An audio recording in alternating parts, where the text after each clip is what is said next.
There are a lot of mysteries in life. Who ate all my snacks? Why are women not impressed by my juggling? And what's a unique ancestry that I can bring to my next TTRPG game night? The answer to those questions are, I ate my snacks. They are impressed, but you should have a wide variety of hobbies and interests. And you can find unique ancestries with Battlezoo and their Year of Mysteries. Every month in 2026, Battlezoo delivers a fresh, bizarre, and lovingly unhinged ancestry straight to your inbox. Get ready to spice up your D&D or Pathfinder game faster than a wizard's bad life choices. Why settle for elves again when you can play as 13 unique and bizarre ancestries, such as a grumpy Sasquatch, a sea serpent with anger issues, or a dinosaur person, a guy ceratops, a girlociraptor, a human saurus rex. You don't have to use any of these names, but you do get to play as a dinosaur with a great sword, and that seems awesome. But Jack, this is the Year of Mysteries, so let's get mysterious. With each new ancestry, every month you'll also find a puzzle. Solve each and input the solution at battlezoo.com to slowly reveal the year-long secret and become a seeker of mysteries. There's a leaderboard for puzzle solvers, and if you solve all 12, you'll earn a free prize as you unlock the final truth, as well as one last secret you can add to your games. What could it be? The color of my underpants? Mine have pictures of fish on them. Head on over to yearofmysteries.com and start uncovering the clues today. I can juggle for a long time.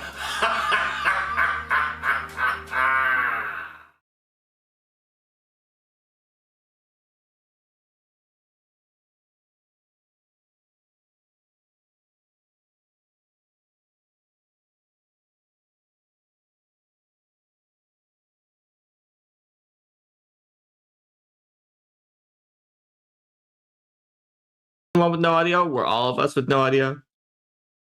Cheers. This is why I always... All right. Steven told everyone to rejoice because Derik was back. Oh, we all don't have audio. There we go. Only Now we all have audio. Only Steven had audio. Always got to check It's those time levels. for Well, now people can truly Roll rejoice because Derik is back with audio. There we Although, go. actually, I feel like last week several people were rejoicing because we had a different guest. That's right. Well, to be clear, I may be A tier, but Jess is S tier. So That's fair. And also, it's different people who rejoice for various guests. So. Oh, that's true. Because remember, I do have my haters. Cheers to the haters.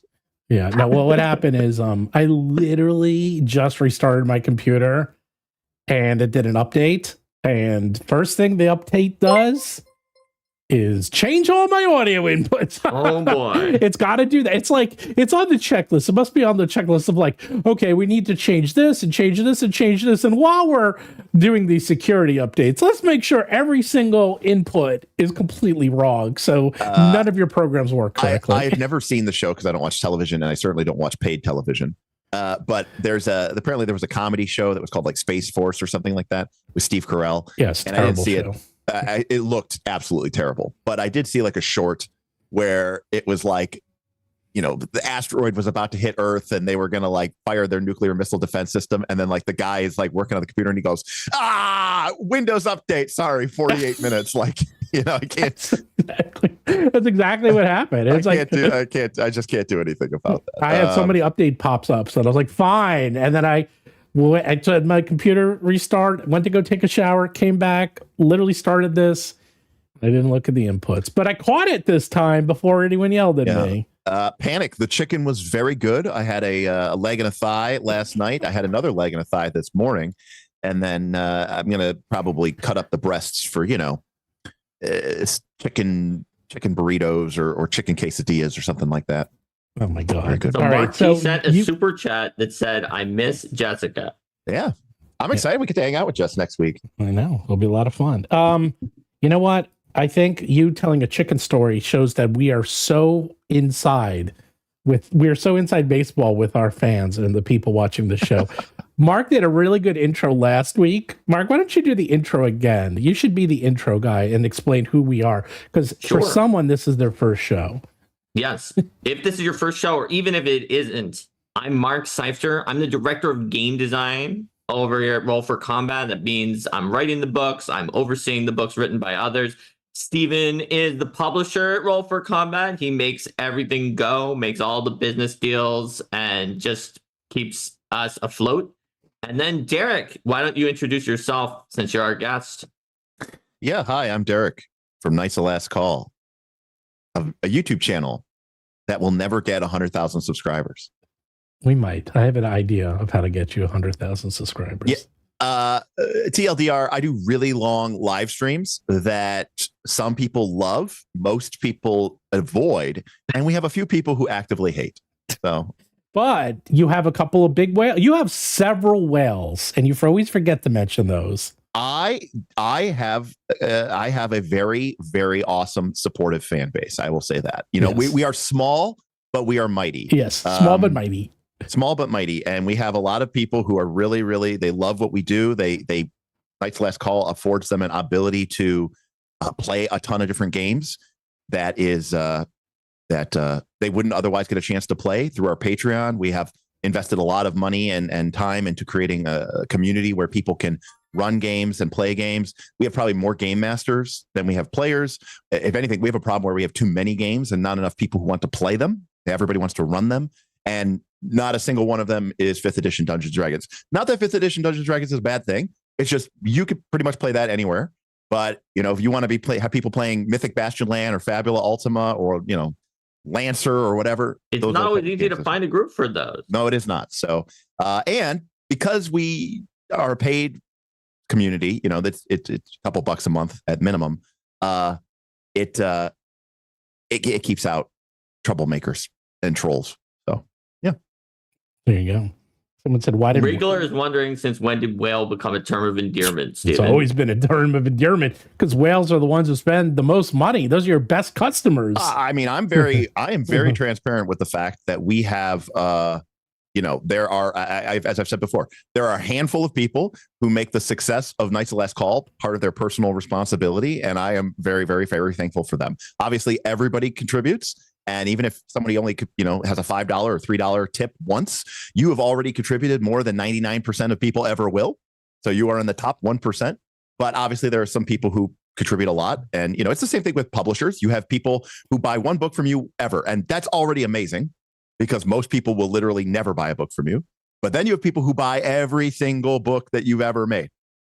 That's true. Yeah. And sometimes you have people who pirated a book from you once, and then they're going to ask for the most support and requests of anybody. By the way, because they feel they're really entitled to it. I have an interesting story about pirates. It's on my list of things to talk about today.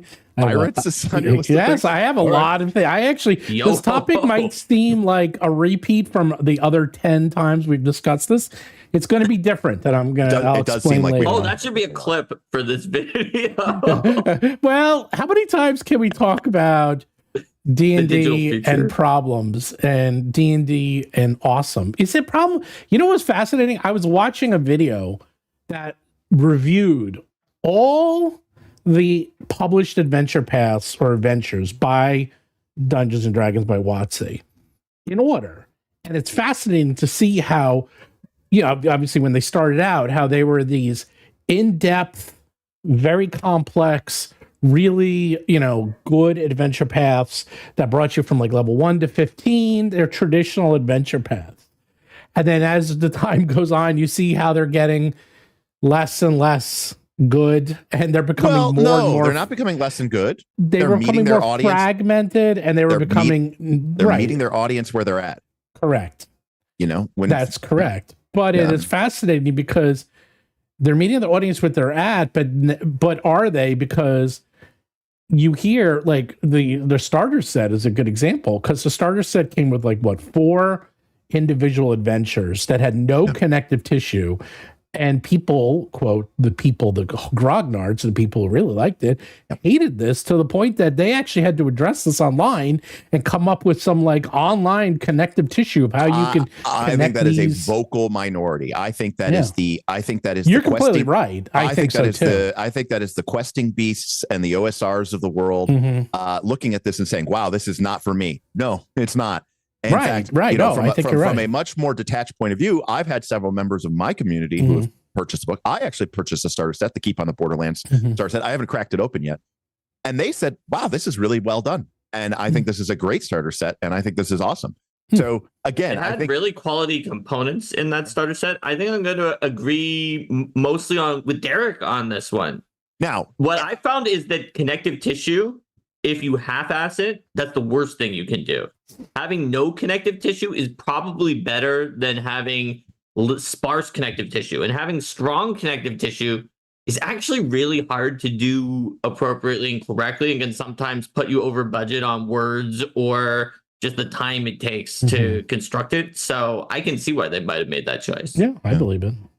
The also thing too, which is really strange to me, is when you think about connective tissue, we're talking about rails. I mean, not to a certain extent, but we're talking about like the thing that just takes you from one thing to another thing to the other thing. You would think that the grognards who want to embrace this idea of the module, right? This sort of drag and droppable type adventure thing. And it's like, hey, I can use this in my adventure. It doesn't have to be part of this big, huge multi-session set piece.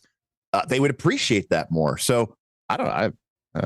It seemed fine to me, but what do I know? I don't know 5th edition. I'm not the target demo for sure. Well, that's actually even part of what we'll talk about later today is like, who is 5th edition for? Because it's fascinating to see that 5th edition now has, I've talked about this in the past, there's like, 5, 6 generations now that play D&D. And each generation has something different that they want out of the game. And the problem with WotC is that their game is so big, and this happens with movies, this happens with a lot of things. Their game is so big that they have to decide, okay, who are we going to target? Because we can't target everyone. And the beginning, actually, I'd say in D&D, 1st, 2nd, 3rd, 4th, and even the beginning of 5th, they were targeting their older audience, the old school grognard audience.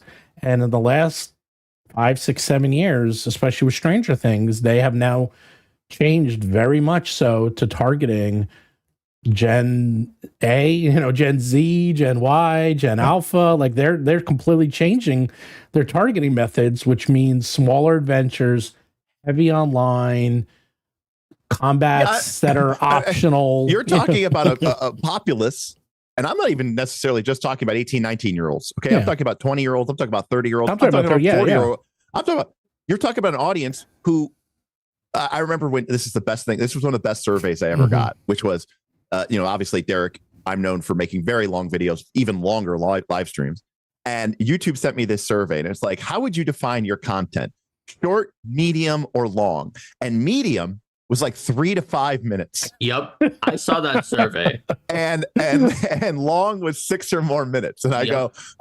So what is my content then? Yours is Odyssey. Yours is an epic. Yours is Mahabharata. Yeah, right. Exactly. So when you're talking about again, not just the youngins, but 20-year-olds, 30-year-olds who are used to watching. They can't watch a 3-minute video. Oh God, no. How are you gonna? What are they gonna do with here is a 400-page epic? It will take you and your friends at least 5 years to No. I mean, look at the data itself. Most of these people are making characters and playing them probably less than 10 times. So yeah. I mean, it's meeting them where they're at. And you talked about the changing things of Dungeons and Dragons, not to bring in GNS here, but fundamentally, I think we're seeing a fourth development, which is that originally, in my opinion, role-playing games were very heavily focused on this sort of simulationist quality. And I would even say that the game was really about lateral, outside the box problem solving, right? Puzzles, but not like you have 3 red cups and 2 blue cups. I just mean like, hey, there's a pit and we have to cross it. How do we do that? How do we use the spells and resources and things at our command and try to talk to the dungeon master? And can we create a pulley system, right? All the stuff that we associate with like classic Dungeons and Dragons. And then it kind of bifurcated, and we got in the new era, highlighted, I think, mostly by perhaps 4th edition, but even 3rd edition, is this sort of tactical miniatures board game aspect of role-playing games, which I think really got popularized even more so in the 90s with the rise of, say, Diablo and games like that. I mean, combat was always a big deal, but third edition particularly drew forth the idea of the grid. I mean, kind of started with combat and tactics back in second edition, but third edition really focused on the grid, the 5-foot grid, and all of this really, nitty gritty stuff. Fourth edition obviously tripled down on that. But then you also then got in the late 2010s, this rise of sort of like, it's all about storytelling. And, you could say Critical Role. And, we just use the role-playing game as a medium for just, kind of talking and describing. But all three of those people, whether you're the simulationist lateral problem solver, the hardcore grid miniature player, or the, artsy fartsy, we're just talking in character. But I think there's a fourth. There's like it's gone from a triangle to a pyramid, a tetragram. The fourth people are, we just like want to hang out and chill. Like, we don't really want to play the game. We just want to, I don't know. Feel the vibes. It's like when I was a kid and we were teenagers and we went bowling. Nobody wanted to go bowling. We just wanted something to do where we could sit around. An excuse to hang out. Yeah, an excuse to hang out and talk to each other. That's always been there, the beer and pretzels casual play. Right, and I'm saying, but I think that is like, that might be the target demo now. Like just FYI, I was captain of my bowling team in high school and captain of the bowling team in college. How dare you? I love bowling. Listen, my mom bowled. My mom used to be a plus above 200. Oh, back in the 70s and 80s, bowling was the thing. Like, everyone had bowling. Anybody was bowling. No, but it was a big thing. There was league nights. People went out. I mean, but that was a social. It was the D&D of the 70s. There you go. Wait. There you go. By point of comparison, in the 70s, Dungeons and Dragons had to compete against roll a heavy ball down a lane. Okay. Now, what does D&D have to compete against? Oh, yeah. Everything. Like, literally everything. And this is what makes it so different. You never have to leave your house anymore.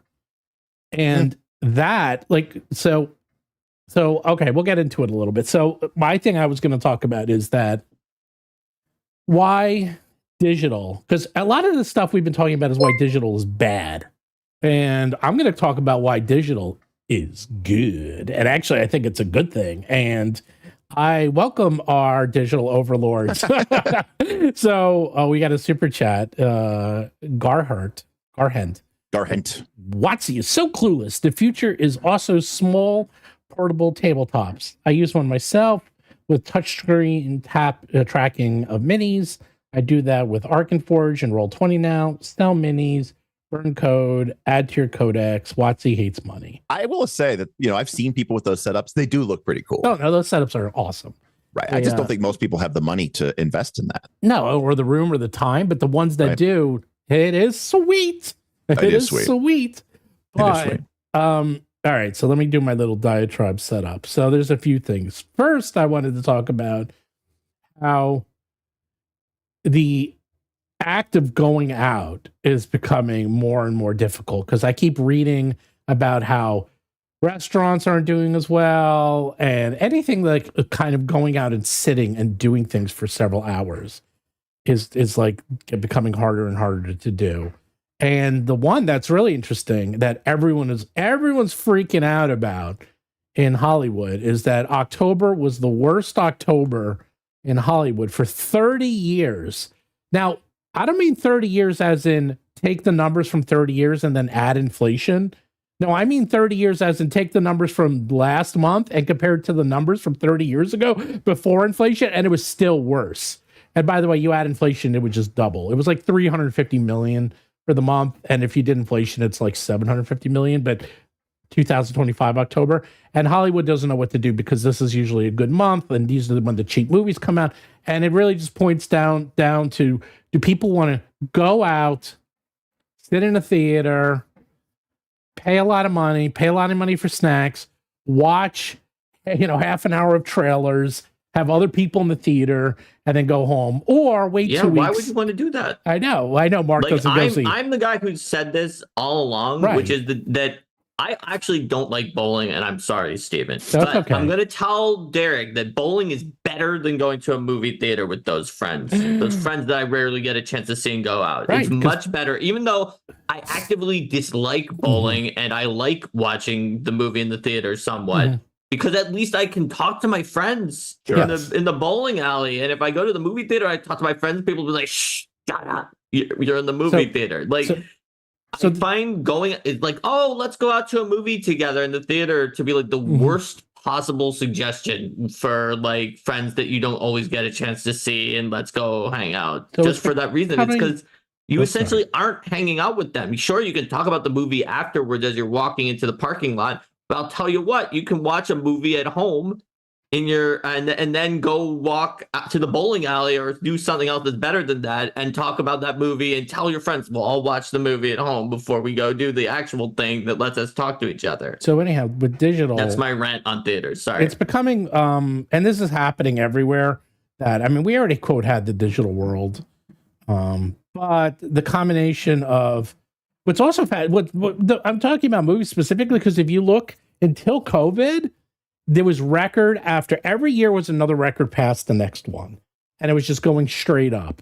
And then COVID happened, and there was a saying in Hollywood that said, "Wait till 25." That was the internal dialogue, because now that's ominous in what actually happened in 25. Well, my point is that that's what they're saying. It's like, well, first we had COVID, then we had the strikes. There was a million things going wrong. So they're like, okay, but 2025 is the first year that we, quote, get back to normal theaters and like normal releases, because they had a lot of disruption, and this has been their worst year ever. And they are freaking out. And it's really crazy in Hollywood right now. But they're not the only ones. We're seeing this. There's other things happening, for instance, like because of I saw that some inventory levels for big warehouse stores is like one of the lowest ever in history, because tariffs and because of physical, and they're just bringing in less stuff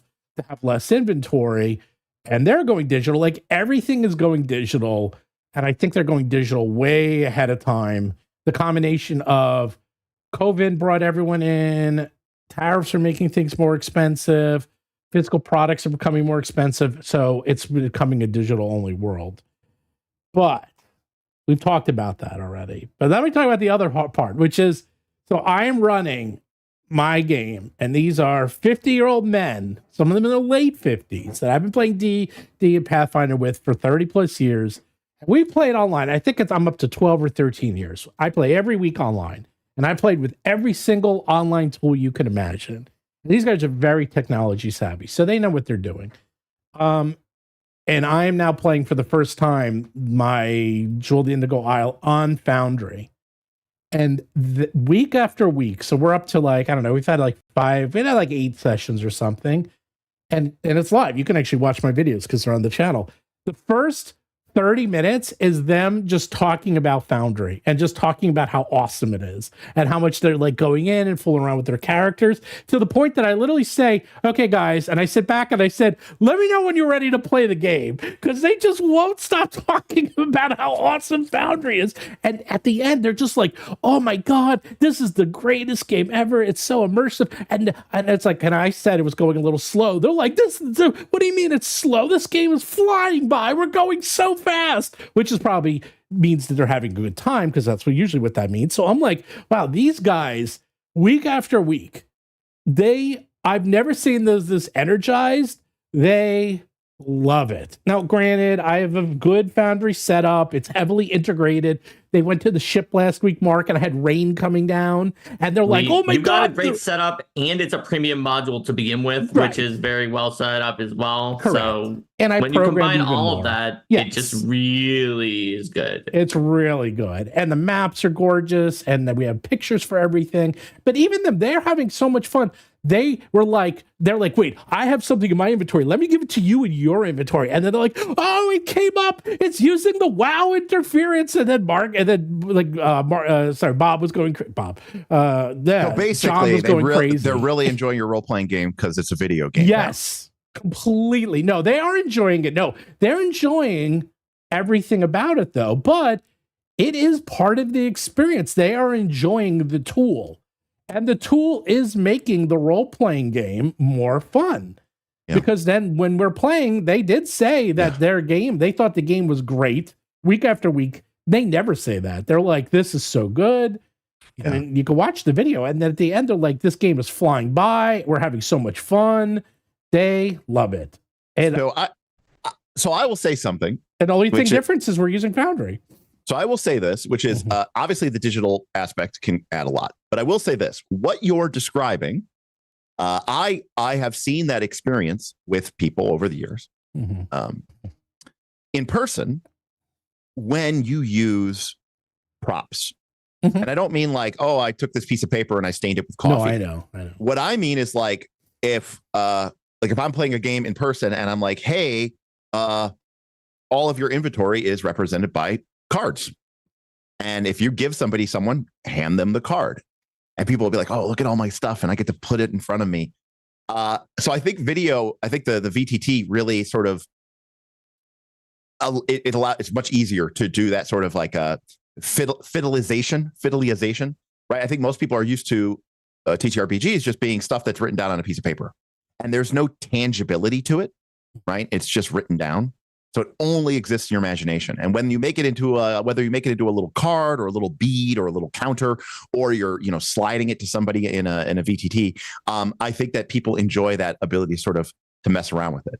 But that being said, you did say that my rant the other day was part of the reason you made this video or this stream, which was that I wanted to run a game for the community that I run, and basically the Foundry implementation is out of date and it's unsupported. It's just a third-party person who made a game for the game, and it's kept several versions out of date, and it's just not in a good enough position for us to run the game. And without a very good VTT, there's just no way for us to reasonably do that.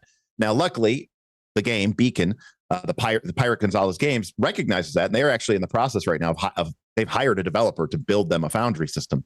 They understand how important it is, and it basically made me say,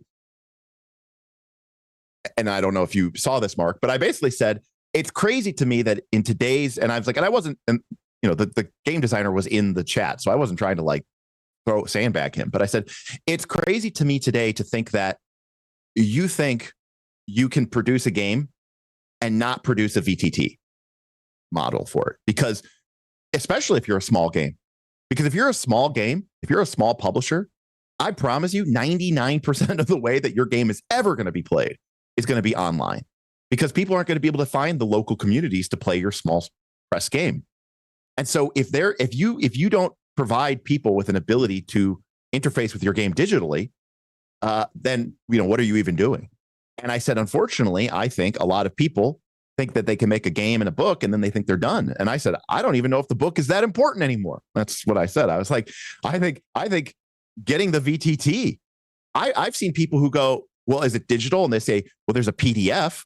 And they go, well, that doesn't help me. Like, I can't take the PDF and put it into Foundry. Hell, I remember one of the original OG game changers was PDF to Foundry, which was a module. Very legal. Was that? Very illegal, but yes. Yeah, whatever. Everyone used it. Okay. Until they got shut down. Yes. I know it well. Yes. Okay. And for those of you who don't aware, PDF to Foundry was a way that you could take your Paizo PDF and it would strip out all of the monsters and text and art and it would put all the maps in Foundry. And it was like, oh, wow, these PDFs are actually useful to me now. Because without that, you're like, oh, but I got the PDF. Oh, I got the book. It's like, okay, well, now I got to sit in front of my computer for the next, I don't know, 10 days. Like, what am I supposed to do? Like cut and copy this image from the PDF and then paste it in my MS Paint or Photoshop and then bring it into there. That's what I do. Well, yeah, you're a crazy person. And but then I sell it. Or sit there and type every single monster statistic block. And I know what people are saying. Well, if you did that in person, you'd have to do that. Right. But the thing is, you have to remove these barriers for people. And when you have a fully integrated digital integration, I don't think people use D&D Beyond because it's better. I don't think people use D&D Beyond because it's they're digital only. No, they're lazy. They just want to do the least amount of work to get to the game. Yes. And but that's when it. you say lazy, like that word has a negative connotation. Correct. But really, I think that it's not They're outrageous. efficient. It's not. They're It's not efficient. outrageous for a customer or game player to want to do less work to get to the game if there's a way to do less work. For instance, last night, Linda and I had an episode about the hidden costs of various initiative systems, whether that be in the setup of the initiative, whether that be in during the encounter because you're doing like time segments on the initiative, and whether it's a social cost, you have to decide who goes next, or whether it's a meta cost because of the fact that like over the course of the campaign, your initiative system does the same order every time. So it's boring, right? And when we were doing that episode, one of the things that we were talking about is that if you have a VTT, suddenly the setup cost for initiative can go down a lot, especially if it's not like Pathfinder where you have to determine what type of roll you're rolling and it's just D&D where everyone has an initiative modifier. You can have it set up so you click start encounter and it just automatically rolls every initiative and gives you the order. And that's a cost that people playing at their table have to pay every encounter in D&D that can derail your entire momentum and cause like a 10-minute lacuna while you make sure everyone rolled, count it up, compare them, and get them in order, depending on how efficient your group is, right? So I think that it's not outrageous to try to find a way to be efficient, to try to find a way to take less effort if you can get the same result. Now, like where I would say it's being like lazy in a negative way is where trying to spend less effort actually degrades the result, right? It gives you a worse experience. Ooh, Yeah. Lol. Look at that. Lol. Well, anyhow, that's something else is that. So Paizo, I wanted to mention a few more things. First of all, Paizo is redoing their website. Finally, hallelujah. And it's actually still down. It's going to be down for a couple of days. And before it is a clusterfuck. Yeah, well, exactly. Sorry, Paizo. They're going to bring up their new website. That's the first thing. Actually, there's a few things we'll talk about. So Paizo has fully embraced digital, and I have spoken to them for a long time, and they were slow. But then when they started to see how well it did, they are like, they flipped that switch, and they're like, all in, baby. We're all in on digital because they can't believe how well it's doing. Second, honestly, they've had digital as part of their strategy for a long time. When I was at Paizo, it was specifically PDFs. Virtual tabletop and Foundry implementations that were the ones that were not going well until after you and Stephen is right. Roll for Combat success was a data point that helped move Paizo towards doing that. And then they're obviously doing extremely well now. I just want to highlight one simple thing. Last week, Free League announced a new One Ring book, and you could pre-order it. They don't even know when it's going to get made yet. Not order it, pre-order it. Right. And when you pre-ordered it and paid for it, they immediately sent you the PDF. Contrast that with Paizo, who wouldn't send you the fucking PDF until the book was in the mail. That is actually, I'll tell you why. Do you want to know why they do that? Because then people buy it and they cancel it and they get their money back? Wrong. No. It's actually very important. This actually is a well-known fact. Well, Free League doesn't give a shit. So whatever this reason is. I'm going to tell you the reason, because the retailers don't want that.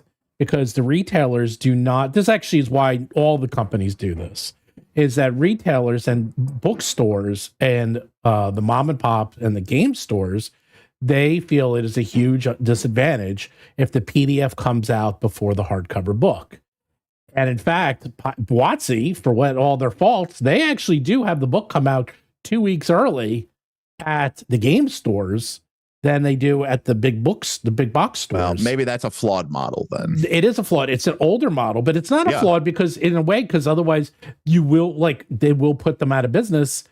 And there's a lot of other examples of this happening in other. Stephen has given an explanation. He's absolutely correct. But to be fair, at Roll for Combat, we don't care, and we. Oh, I didn't say we do that. How does it we do that? Right, I know you guys are definitely like the moment it's available. In fact, Free League even said, "Oh, and buy the BT dubs." Since so many of you are really excited for this book and you're pre-ordering it, take a look at it immediately. Because we got about another 6 weeks before it goes to print. So if you find any problems, I do the same thing. Exactly that's what we do. I do the exact same thing. I do the exact same thing. Yeah. And here's the thing. Everyone in this chat has had that pain. when you get that fresh, brand new book from, I'll throw Paizo under the bus here, but any of these people, and before the book even gets into your possession, there's already day one errata. Oh, yeah. They're like, oops, we forgot. I mean, blah, you blah, say blah, you're throwing Paizo under the bus for day one errata. I think day one errata should not have a bus. The ones who should have the bus are the ones who don't even do the errata. Well, sure, right? but I'm just saying, it's better to have done it than not. Although people make fun of day one errata, right? I still Would say you that rather just let the mistakes be in the thing? I mean, no, but I also think one of the daggers, there were many daggers to the heart of 4th edition, was that they issued too much errata that almost made your physical book literally useless. But I just know that it is, like, for example, I buy a lot of RPG books. If a game comes out, there's a published book, and I already know it's relatively new, and there's already like a bunch of mistakes, and I don't care about like, oops, we used the wrong, there's a spelling mistake. I mean, like, we should fundamentally not have included this item or this. I'll just go, I'll wait for the second printing. I'll do it because I'm like, I don't want to buy a hard copy book that is dead paper. Yeah, and useless. Meanwhile, they printed up those books and spent tens, if not hundreds of thousands of dollars. And that goes to Stephen's point about the digital future, because you could just fix that immediately. And that is a huge, that's a Combat, huge thing. We fix things. This is what happens. Someone points out a mistake on the Discord. Mark then goes on the Discord, says either they're right or wrong. I see it. I fix it in the VTT and the PDF. And by that end of that night, it is out and fixed. Yeah. That's how fast we fix things. Yeah. Usually, it depends if it's a tricky Foundry implementation and we don't have our Foundry people available. It can take a few days, but we fix it fast. We have a super chat from General. Right. Because remember, you don't own anything through an online service. You can often make your HB game better by spending less time fiddling with VTTs. Well, that is true. I mean, let's be clear here. Digital, I like playing in person. I am an old school person. I like seeing people eye to eye. Even when I play online, I like for people to have a camera on, and that's not even something that everybody's comfortable with. But digital's great. What isn't great is when you don't own anything either. Like if you're just leasing a game, if you're just like, if you have to pay a subscription fee just to be able to get extra character slots and some other, fucking microtransaction bullshit, that I agree is absolutely horrible. Sure. Secondly, I do agree that the problem with VTTs is when people spend less time trying to make it into an interesting game and more time trying to make it look like a good video game.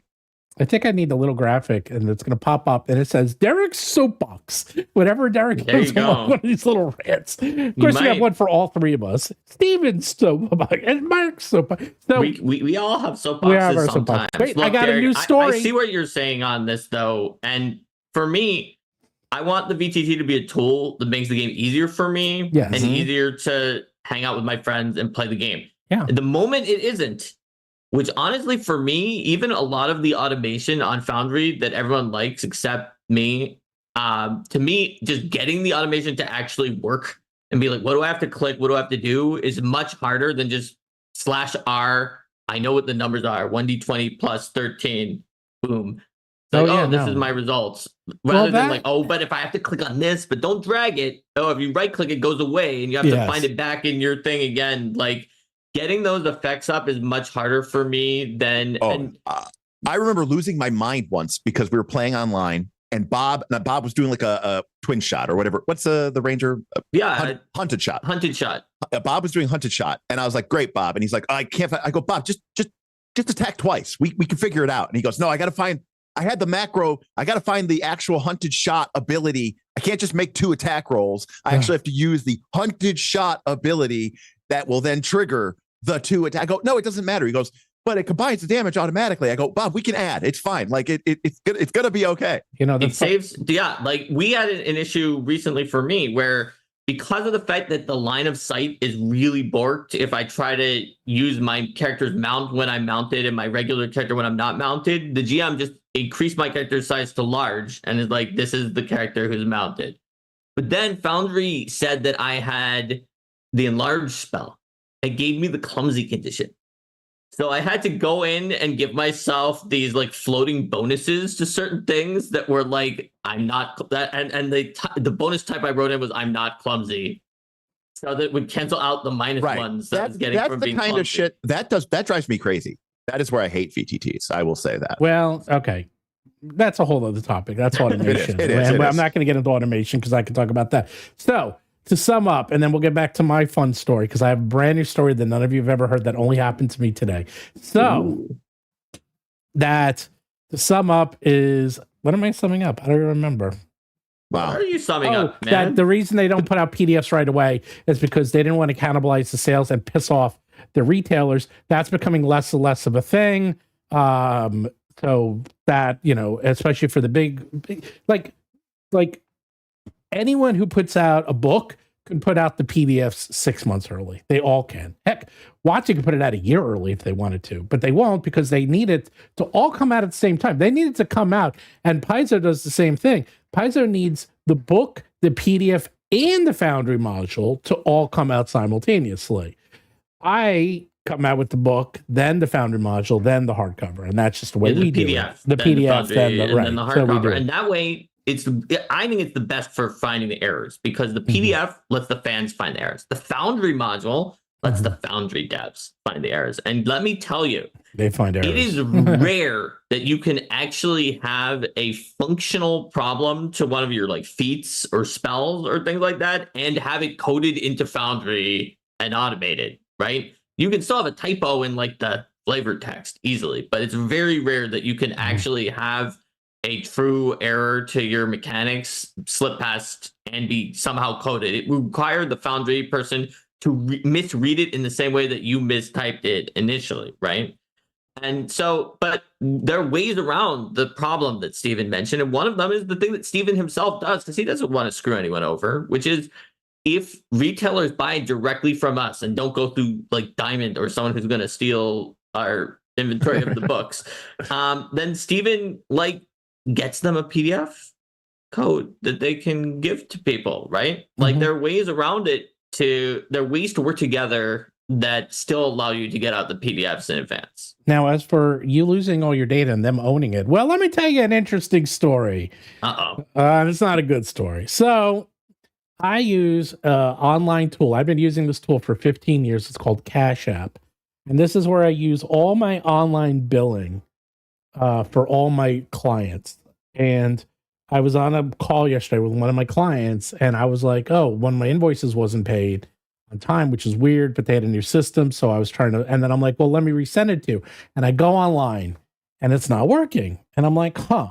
And then I keep going online and they said, oh yeah, it's still not working. It's still not working. And then all of a sudden I have, they said it's going to be back up today. Okay. At 10 a.m. Here's the link. And if you go to that link, you can see what it says and read that little link. Why don't you read what it says, Derik? It says service temporarily unavailable due to a 503 error. Wait. On November 12th at 9 a.m., that would be an hour before it was supposed to be back up, Cashboard's hosting provider has incorrectly deleted our production database and all of its backups. Oh, they do have offsite backups, but I have no idea how far back they go. We're trying to recover, but there will be data missing. We're devastated, spelled incorrectly, and trying to figure out what to do. I'll be sending an email shortly as well, but we don't have everyone's email address. Wow. Yeah. Wow. It's really bad. Like that is really bad. At Night's Last Call, we have a saying for this. It's called "Get fucks." There are some dangers to sending everything digital. Okay, my aunt last night told me that my cousin, her son, has a bed that is digital, and when the Amazon AWS thing went down, I've heard his bed went down. Yeah, his bed wouldn't work. Yes, that's correct. It just started like randomly like overheating up, and it like burned him, and it just messed around because it went down. Like this is a thing that can happen. Well, this is bad because now I don't have I'm trying to my backup invoices, and I'm like, damn.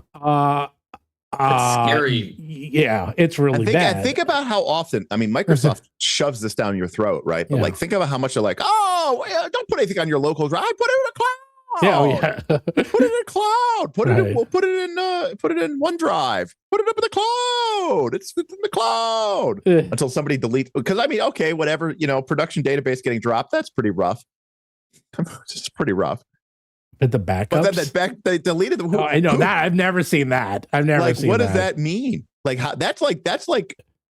What does that mean? That means just close the company and you're done. I mean, there's nothing. I mean, it's like you're out of business forever. I mean, I don't know, man. I mean, like you can definitely tell bad. that was just like hastily scribbled by some completely desperate person because of the spelling error and the fact that he's like, and then like it went from being like really professional to being like, bro, I'm still trying to find it. I don't even know everyone's email address. Hold, please, just.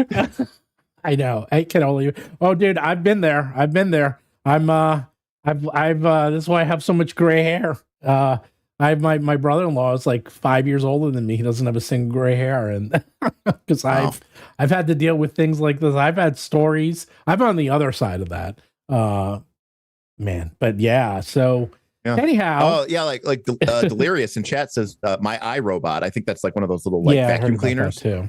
Yeah. Might not work anymore since the company might go bankrupt. Yeah. And you're like, why does my house robot need what does it need a connection for? It's crazy. It's like these, the cars with the heaters and stuff like that. So again, like anything, digital can be a very incredibly powerful tool. It can make our lives easier. It can make our lives more efficient. It can open up doorways to allow us to, in this case, play games with people who we could never, ever play games with. Mm-hmm. But it can also be ruined by capitalism. And so just like everything else, we've got fridges showing ads. We've got car heaters that only turn on with a subscription service. And we have, RPGs that you have to lease. Wait, I got another one. My Nest. So, how cold it's been because it's been really cold here. It's been cold. So yesterday it was like freezing. It was like 30 degrees. And I have two zones. I have 3 heating zones downstairs, but I only have 1 heating zone upstairs where the bedroom is. And my Nest isn't working. And so no heat upstairs because the Nest is broken. And I'm like, great. So just had to put on an extra blanket last night because it was freezing. And so let me get this right. Your furnace was working. Oh, yes. The Nest couldn't call heat. It couldn't call heat. And when someone just thought I was sleeping, I was actually looking at my phone because then I just realized, I didn't think of this last night, I can actually use the Nest app on my phone to call the heat because that still works. So I know. Nice. I know. So Mark T sent a super chat that said books are collector's items now and PDFs are practical. Oh, I completely agree with that. I completely agree with that. For us from Jackal Tornmoons that said, Stephen and Mark, how do you feel about having to keep everything updated on Foundry with every new version? Okay, now here's the good news. I did rant about that too. You did rant about that, except now my job professionally for 33 years is a professional software developer for Fortune 500 companies. To me, it's another day in the office. I'm very used to it. I know how to do it. We have all the tools in place. As we've gotten bigger, my founder team and I, we do everything on Git. Like we're doing repos. We're getting pretty organized. So we're constantly updating. I also have a team, in fact, that like the 5th edition rule set just got updated. So I'm having one of my guys go through all the past modules and updating all the 5e modules so it works with it. Is it a pain in the ass? Hell yeah. Is this standard for any software development, for anything in the entire world? Yes. Okay. Yeah. This is why it costs a lot of money to get a premium module compared to like just some module that's not going to get updated. But this was the crux of my rant, Mark, which is that the relationship that we just talked about is a 2-party relationship. And that's fine, right? Foundry and let's say Roll for Combat. Okay. And Foundry decides to update their system. They change their hooks. They change their everything. And you guys have to go and update your modules. The problem is the relationship that exists out there in the vast majority of cases, including for some major publishers, Paizo, is a 3-party relationship. You have Foundry, you have the game publisher, and then usually you have a a non-professional, volunteer, amateur, unpaid group that supports and is the primary gateway through which people play your game, who are responsible for your VTT implementation. And that's where I think a lot of these problems come in, because Foundry updates and you're like, hey, Derik, you're the guy who made, I don't know, the Wild Sea Foundry app. I'm like, yeah, it was awesome back on version 10 of Foundry. Oh, I noticed it's 5 versions out of date. Yeah, I mean, I did it as like, I had some free time. I really got passionate about it. I think it's a great game. Well, when is the update coming? Never. It's like, well, why didn't Wild Sea take that under their umbrella? Wouldn't they want to have, not only for quality control purposes, I mean, that's the way that a lot of people are going to experience your game, is through the lens of this module. And then also it's like, it costs us a lot of time and money. Okay, great. Well, I'm not being paid by the company. I'm just some passionate fan who made a Foundry module, maybe so me and my friends could play. I'm not going to make it my full-time job every time Foundry decides to completely rewrite their back end. And so it's a very uncomfortable equilibrium, right? Because Wild Sea doesn't have this thing written by Derik, but let's continue this analogy, okay? So there's an ecosystem where we're now in Foundry 15, but in Foundry 10, Derik Melenda wrote a Wild Sea that was wildly popular, and pretty much all the Wild Sea players are using that for Foundry. So now, let's say a little while after that, the Wild Sea creators get together and are like, okay, Wild Sea has become popular, actually in part because of Derik's free Foundry thing. Right, exactly. It's now popular enough that we could afford to make a Foundry implementation for it. We couldn't before. But the problem is we must now compete with Derik's free one, which is actually quite good. Yeah. And in order to pay for this and to make sure we can pay to keep having it be updated and build a little bit of a war chest, because we don't know when Foundry is going to make us updated and we may suddenly need to pay some money, we will need to charge X amount of money for it. But Derik's is free. And that means that a lot of people aren't going to want to switch to ours, which means we might have to charge even more money for it to get the money to do it. Well, now they are definitely not going to want to switch to ours. And then when you get to version 15, it's like, well, Derik's not updating his, because of course he's not. He just did it for fun one time. Right. The company can't afford to make it because Derik's thing is so ubiquitous that it actually crowds out and chokes out the ability to make a premium one. And we have just hit a sort of, a lazy optimization, a local maximum. Yeah, a local maximum. Way worse than the actual maximum, perhaps, for almost all 3 parties, assuming that you would prefer to have a 15 that you paid for to a 10 that was free, that was 5 versions out of date. Yep. Everything you just said, 100%. And it's I think that's, for me, one of the biggest problems in that space is, and we talked about hurdles. Okay. Like, let's say your game is produced and it doesn't have an OGL. It's not released under an open gaming license. You don't have an SRD. Okay, great. I make your Foundry module. Someone's really excited to go play it. They download my Foundry system. And you think, great, someone did the work for me for free and I didn't even have to pay them. Then they get the game and they open it up, and guess what? In Foundry, all the monsters, they're like, oh, all the monsters are in the compendium. You open a monster, there's no detail, there's no data, there's no stats, because they're trying to be a good customer and say, you didn't release this stuff as open content, open source content, so I'm not going to publish your rules and I'm not going to steal your rules, which is the correct thing to do. But I'm going to tell you, 9 out of 10 people are going to go, well, I guess I'm never playing that game ever. And that's where they're going to tell their friends, yeah, guys, I checked out the Foundry implementation. It fucking sucked. Like, I'd have to manually input all the feats and stuff. I'm not going to do that. We'll just go back to playing 5th edition Dungeons and Dragons. Correct. And that's what, and you know what? And then your game is just dead. And that's why part of the rant was MCDM didn't give a shit about their draw steel print books. They want to get the digital implementation right, which is why they took their $4 million. They spent $150 on the computer, on the printing, and then they're going to drop $2 million on VTT development. And so say what you want about Codex, at least they're taking the virtual tabletop implementation of their game extremely seriously. And I said, maybe we should be praising them for that.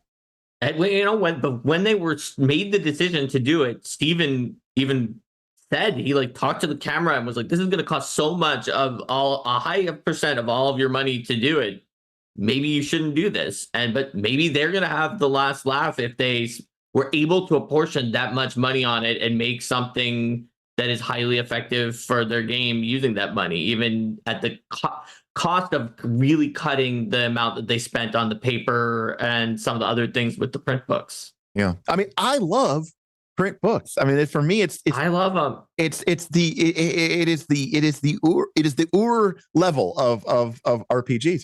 But I cannot deny the fact that is just, number one, not even people who could play in person, that is not their preferred way of playing. And then secondly, especially for these smaller games, you need digital if you want to have any chance of having your game flourish. Because, if your game has a whopping 4 tables at Gen Con, you know what you're not going to be able to do? Walk into your favorite local game store and get a game of, and find a bunch of signups for your game. It's just not going to happen. On the other hand, if your game is well supported, you can go onto something like Knights of the Last Call and join our Patreon and kick off a game or join a game in progress because it's got really, really good and awesome, robust support. But look at Fabula Ultima, a game that we obviously love. It's got a great community-built Foundry module. But it is community built. It is community supported. It is, all these things. And I don't know that is an ideal relationship because that's how a lot of people are playing the game. But then you're allowing, as a business owner, you're allowing the primary avenue through which so many people are engaging with your IP and your system. And it's not even under your control. You don't have no skin in that game. That person could just delete their Git repo tomorrow. Honestly, the awkwardness of this situation, to circle back to what Steven was saying before about how there was for a time that Paizo was reticent about getting on Foundry, even though they're doing so well on it now. After I was able to show some of the numbers that Steven had to some of my friends at Paizo who were always pro doing as much as possible with Foundry. But some of the business people who were on the higher echelons at Paizo, right? Derik had the same concerns that you were talking about here of yeah, but look at this. There's so much that's all being done like this. They were reticent about that. They were worried about that. And eventually their worries were able to be overcome by showing just how many people are using it, how much money they were leaving on the table by not doing it. And they did it, and now they love it. Now they're happy that they did. But there is something that can be said about that, about losing the control over this primary vector by which your game is going to be seen by everybody. So there's another aspect to this, which we'll get to the nefarious aspect, and Mark kind of just touched on it, which I will talk about, is that I don't know if it's good or bad or otherwise, so there's no PDFs, official PDFs for D&D. Mm-hmm. And they did that because I was talking, so this was over the weekend, I was talking to someone who was a software developer, and I actually never met him before. And I was telling him what I did, and he actually is a software developer, and so am I. And he's like, well, what's your DRM? What's your digital rights management model for your PDFs? And I'm like, and for your products? I'm like, well, I lock them, but that's about all I can do. Quite frankly, I scan the pirate sites. We take them down immediately. We take down all of our PDFs. So they're very hard to find illegally. But other than that, there's not a lot I can do. But what I do, and I knew that ahead of time, is that we give free JSONs for Path Builder. We give tons of digital assets. And we give as many additional items when you get the PDF or the hardcover book that you can't get if you just get the PDF. So But could the pirates also add those digital items? Yeah, they never do, because it's such a pain. That's not how it works, because they do individual PDFs or individual items. They rarely will try to put groups of things online. It's basically, Steven has found a solution to help with piracy. He is so generous that he creates too much content for the pirates just get bored and don't upload a whole thing. I'm going to say, I am going to say something here though. If someone pirates your game, were they ever going to buy it? You'd be surprised. Honestly, you'd be surprised. A lot of people who pirate it not only will. were going to buy it, they eventually do buy it. Yeah, well, that's what I'm saying. After So the time a lot of them pirated it, will- they decide to buy is something. piracy actually kind of a form of like stealth marketing? It can be, but that, and well, you're getting to the point too, that is why I have a lot of free stuff on my site too. Because a lot of people want it because they want to get an idea of what your book and product is like. I mean, how many of us have bought Paizo books? It's all for free. It's in the SRD. Right.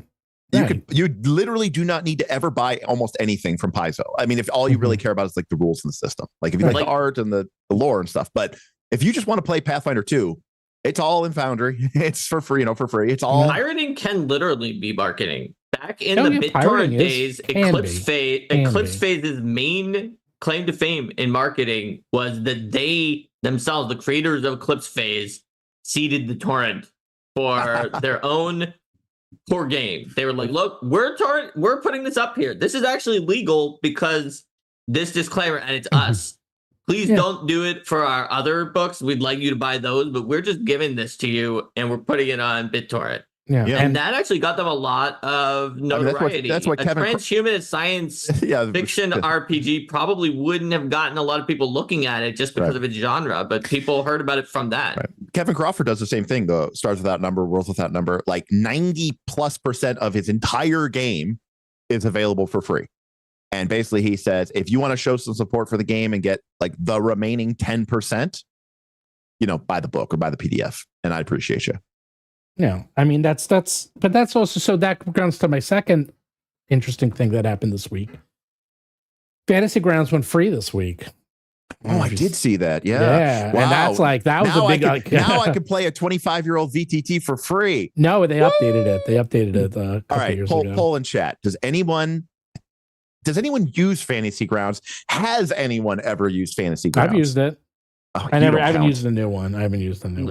Does using it does that include when actively when running? the GM was using it games and so and it was like a pickup game and they were like, now come on to Fantasy Grounds, or is it like you chose to use Fantasy Grounds? No, you use it as the primary vehicle for your gaming experience. Oh, primary. Okay, never mind. Because I have used Fantasy Ground one time because the GM was using it, like as a player. Yeah, I mean, I've used it, but yeah, I meant I'm not talking about 15 years ago when it was like the only VTT. I mean, like in our modern era of Roll20, Foundry, Owlbear Rodeo. God, there's so many. It's like the USB standards now. Yeah, there's a lot now like that are out there. And then every time I say a list, someone goes, "You forgot Tailspire" or something. What about Alchemy? What about Alchemy VTT? Did you know that One More Multiverse, they didn't go out of business? It's now a Patreon model. And I'm like, this is why. A good thing or a bad thing? Can't tell. I don't know. They lost all their licenses. By the way, if anyone out there is a Fantasy Ground programmer and wants to work with me, I cannot find Fantasy Ground. I have gone through like 5 Fantasy Ground programmers. I cannot find any. I cannot find. It is impossible to find people who do Fantasy Grounds. It drives me crazy. I've tried and I've tried and I've tried. I got Foundry developers falling out of my butt, but Fantasy Grounds, nope. Well, no, but I was trying to reference the XKCD comment, right? Where it's like, oh, this is so confusing. There's 14 different standards. We need to create a new standard which will unite them. And now there are 15 standards. Yes. Yeah. And it's the same thing with VTTs. Like we will create Foundry will be this universal platform. Now it's just another VTT you have to develop for. Foundry is, I disagree. Kurth got me. He said you forgot about D&D Beyond's maps. Maps. Well, first of all, here's the thing. And I didn't really get into this, but Roll20, you cannot really update your products in Roll20. So this is like a thing where you're like, oh, you do this, you do that. I'm like, not really. Not really. You can't update. It's really hard to put errata in. You can't. It's almost impossible. So it's not actually really that updatable. So that's how you get around that. That's how you get around that problem. You don't have to worry about it. I can't do shit. All right. It'd be like, please update the thing for Roll20 and be like, I would love to. Yeah, I have the people. I have the information.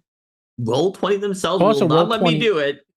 And then they can't really blame you, although sometimes people will still blame you. Like all of these companies have different models. So for example, the way Roll20 works is they take, when they sell it, they take, I think it's 35% of the cost. And they have their own private store and you can't sell it yourself.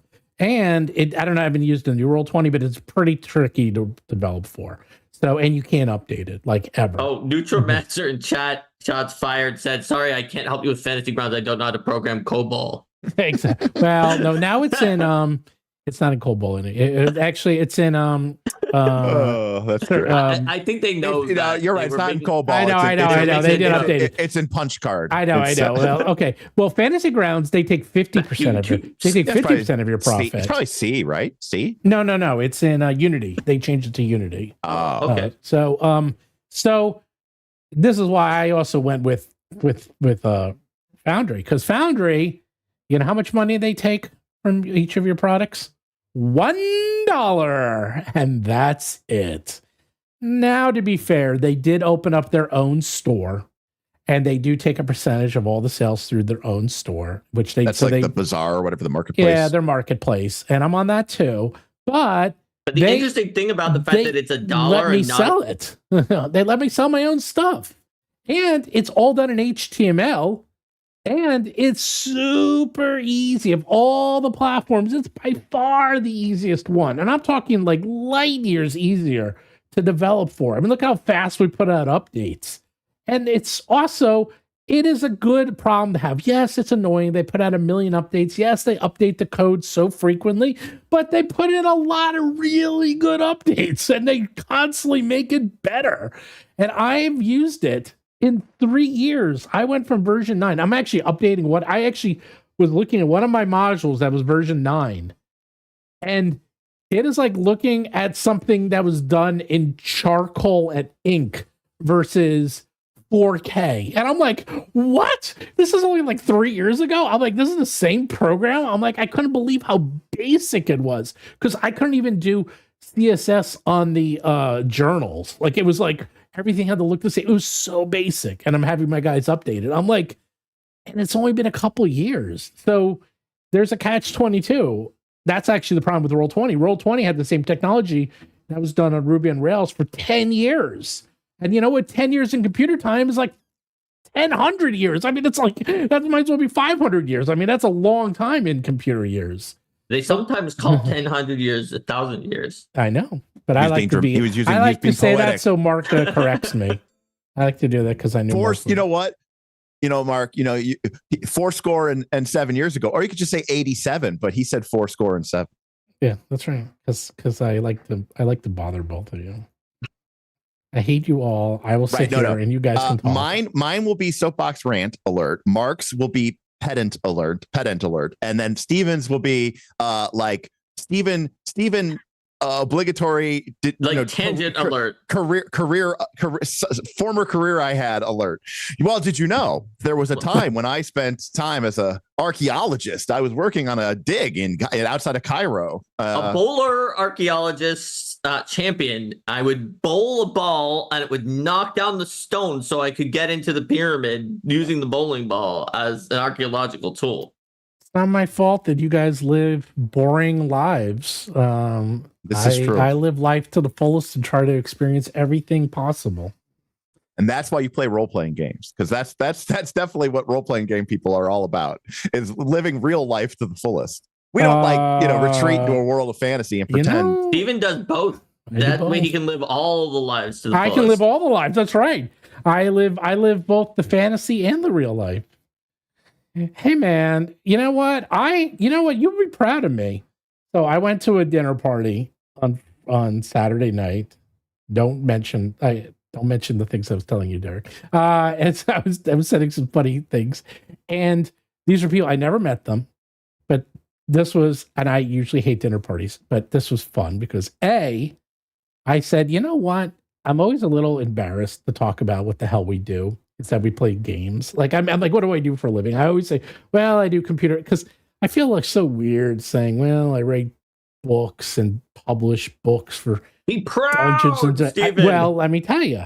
I And fly my nerd flag very high. I said, well, you have to realize where I live, okay? Where I live, everyone's a doctor. Everyone's in, well, that's not true.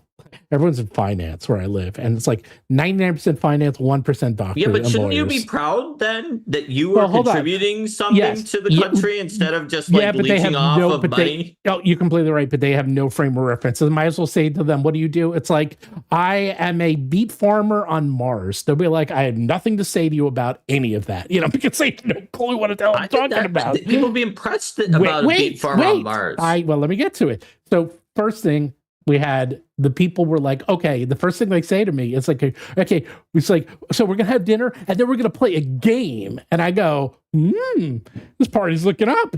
They're going to play a game. All right, I'll play a game. Was it Monopoly? Like, no, it was, I forgot what it was called. It was a game from one of her daughter who's in college said, okay, this is what you do. Everyone comes in and everyone takes 4 pieces of paper and has to write a person, place, or thing on the piece of paper, anything. Person, place, or thing, and they put it in the bowl. And then we had 2 teams of 4. So we had 4 and 4. And the first round is like you pick out something out of the bowl and then you can describe it, but you can't use the word. And then you have to describe it, and your team has to get in each, and you have a minute. And then so you do it, and then it goes to the other team, and then they do it for a minute. But then, and you keep going back and forth until you run out of pieces of paper. Then you put it all back in the bowl, and then you do the second round.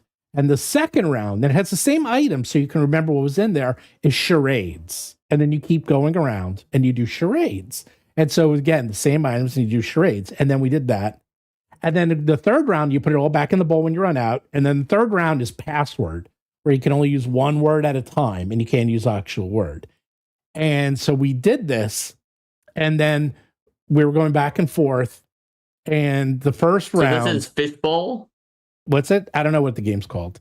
And then whoever has the most points at the end wins. And so I was on one team. Bowl. Val was on the other side. So my wife was on the other side. And we're going, and then they go, and in 1 minute they get 3 words. And then my side goes, 1 minute they get 4 words. And the other side goes, in 1 minute they get 4 words. And then it goes back and forth. Then it comes to me. And I'm like, all right, here we go. Let's see.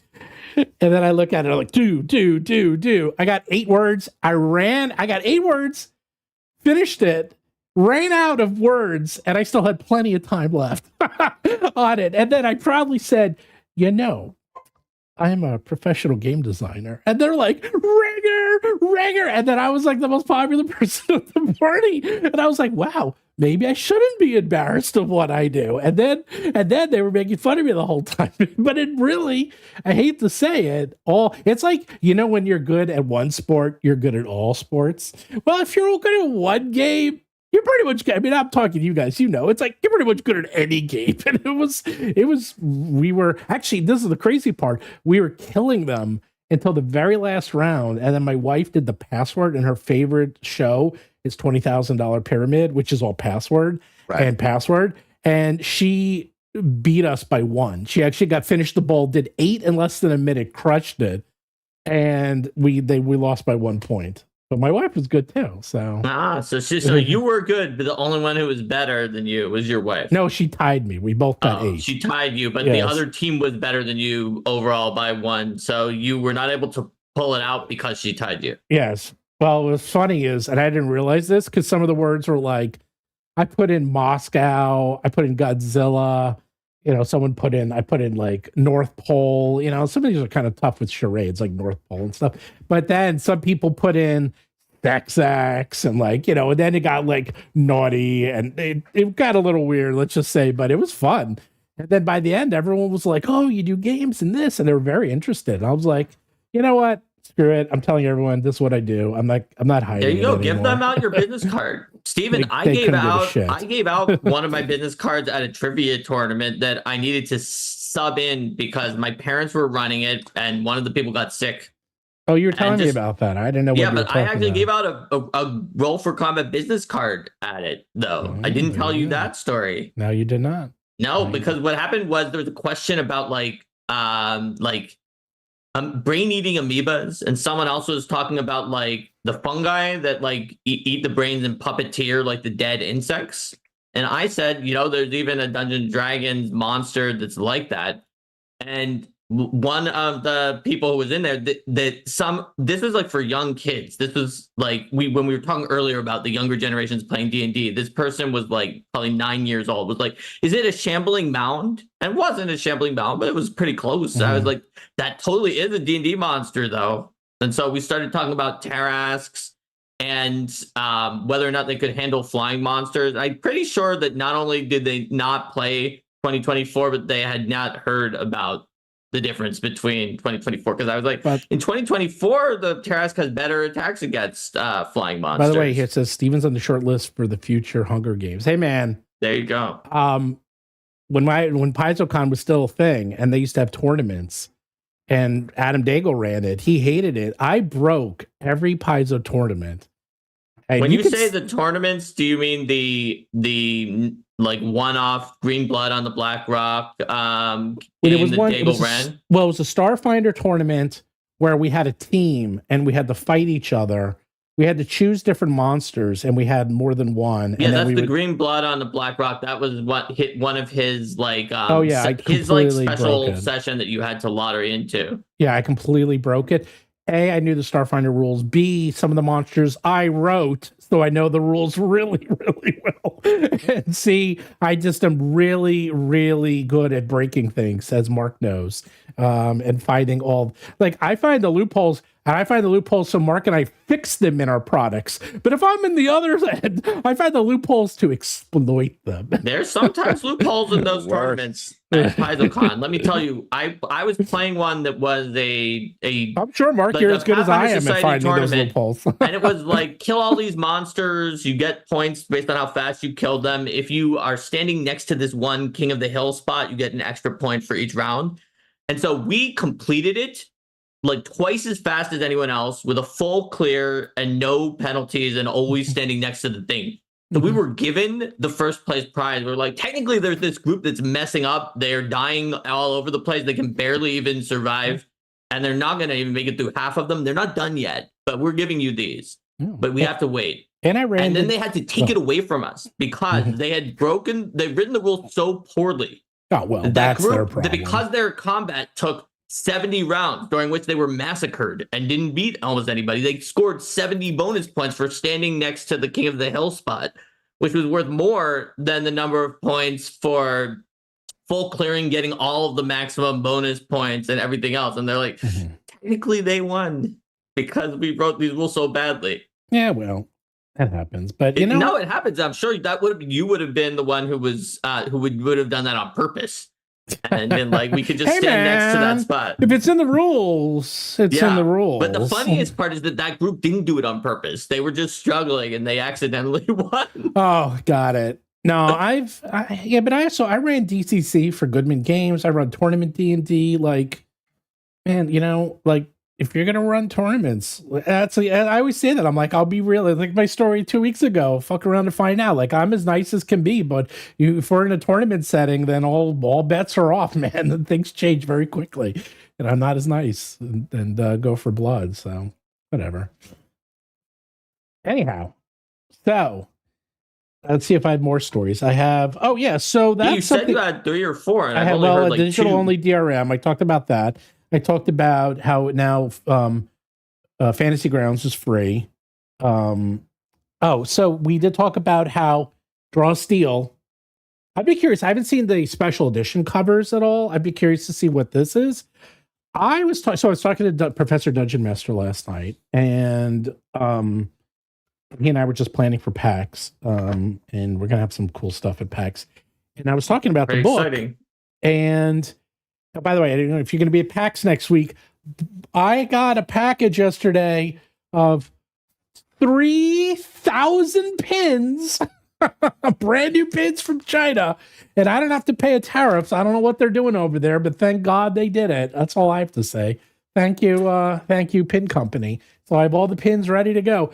And I was telling him about how, like, now again, I actually think the Draw Steel game looks really, really cool. Like the mechanics look solid. Like it seems like it's fun to play. I was looking at even the demo, which they've improved it dramatically since then, was good. Yeah, I think it's good. I even now like that Steven is giving the compliment sandwich, he's going to talk about the quality of the sandwich. paper. Well, no, it's that the book isn't very well done. But then I thought about it, and I thought about what you said with Derik's rant.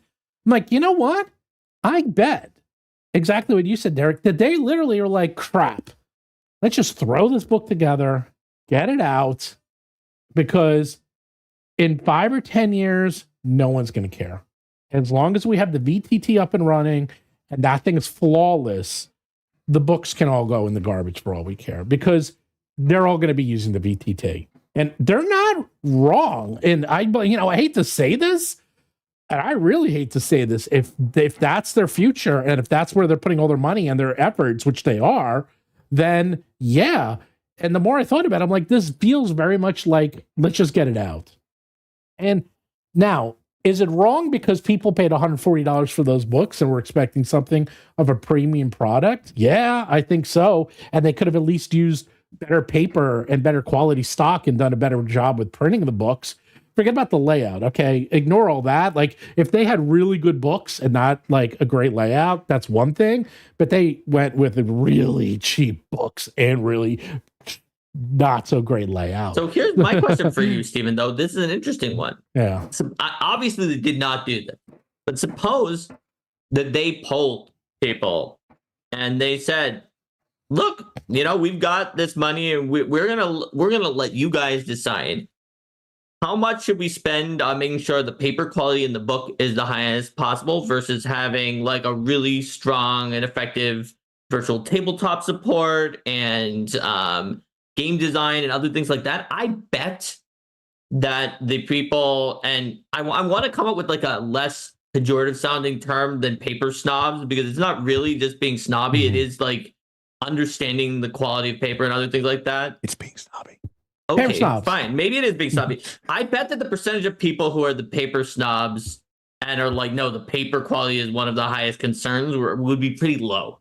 If they had asked their user base, people would have put it into the game design, put it into the VTT above the paper quality. You're completely right, except for, but they didn't ask, and so therefore some people, the few people who care the most, would feel upset. So I taught design. Put that job Steve has done. Job Steve has done. When I taught design at Carnegie Mellon and the New School and NYU, one of the things we would teach about design is that it is something that everyone inherently likes. Good design. They like pretty things. There's a reason why people like symmetry. There's a people why like the Fibonacci sequence. It's literally built into our DNA. And we purposely like pretty things.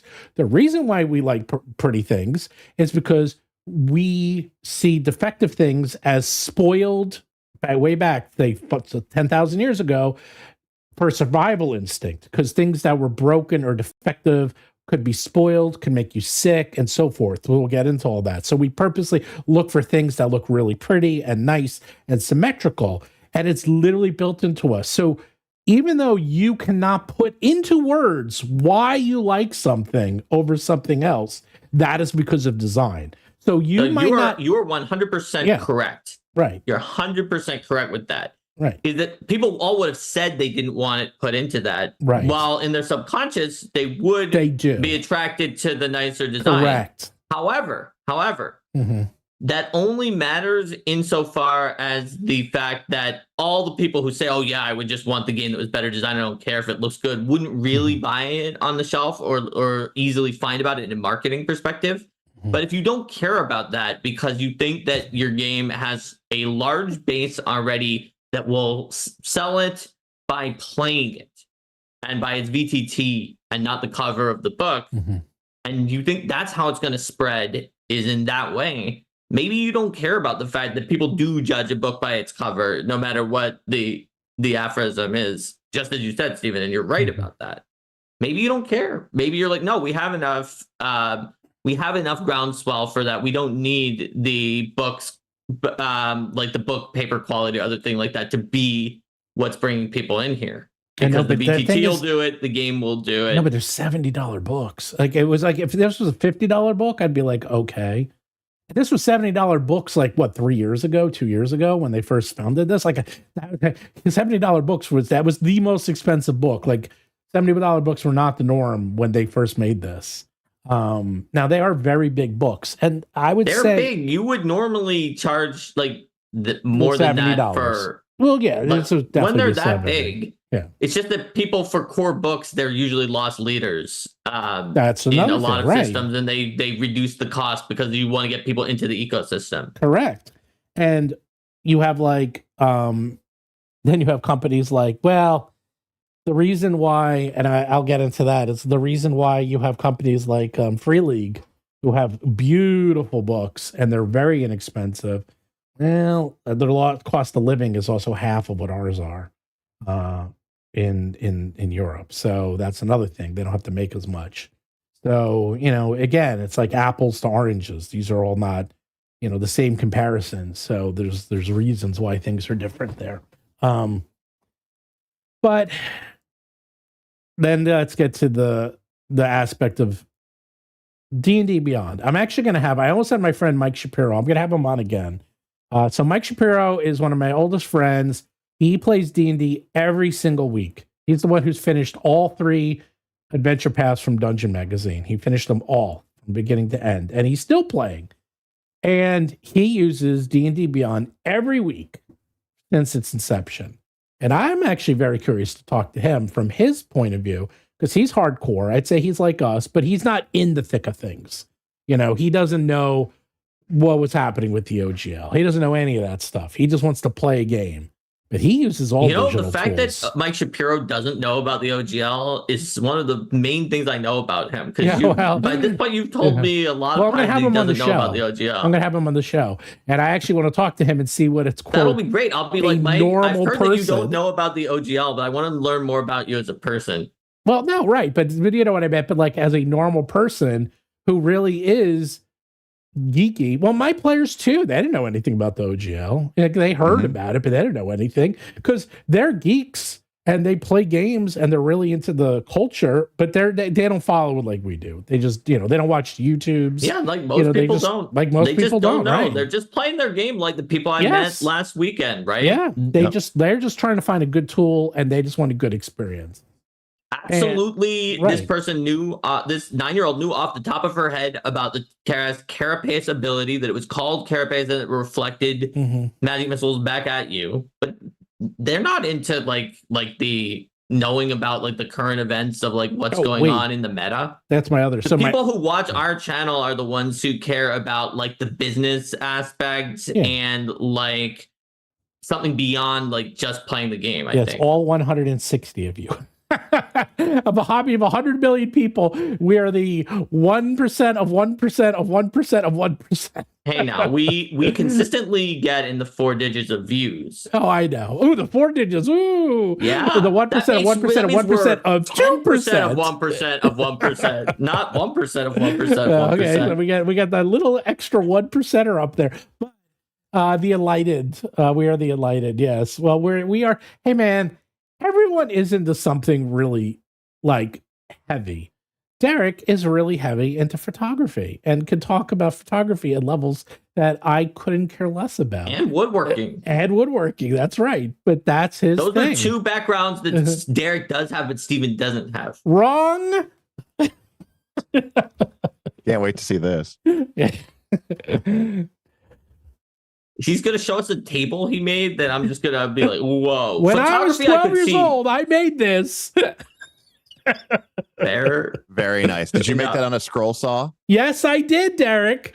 And look, I look how dusty it is. Okay, so is this just something you did as a hobby, or did you have like a tech ed class in middle school? No, it was in summer camp. Arts and crafts, and I also made a cutting board, by the way, and other things. I just don't have. I made like a little car and like a balsa wood. I made the car bridge in tech ed class in middle school because I did have tech ed in middle school. Yeah, so about tech. I appreciate woodworking. I appreciate the smell of sawdust in the morning. So I do have a little bit. I would say Although I get technically not 1 point. I'm not a woodworker anymore because my garage workshop burned down. That's last year, right. but So I'm as much a woodworker as Derik is.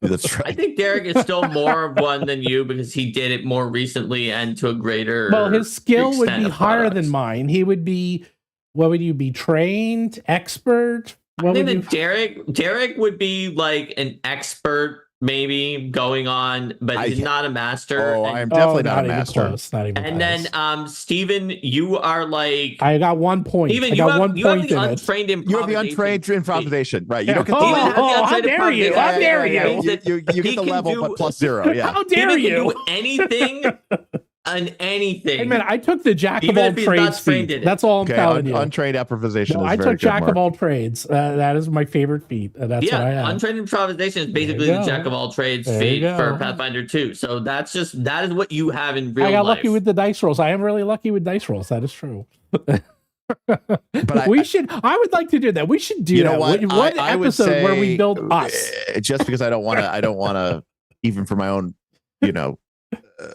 whatever the opposite of ego is, I would say I'm a house rule where I have a +3 proficiency bonus because I think expert is too high to say that I'm an expert. But no, I mean obviously enjoy it. But yeah, no, I mean we are a very inclusive group here that has a lot more awareness of what's going on in our hobby than most people do or care.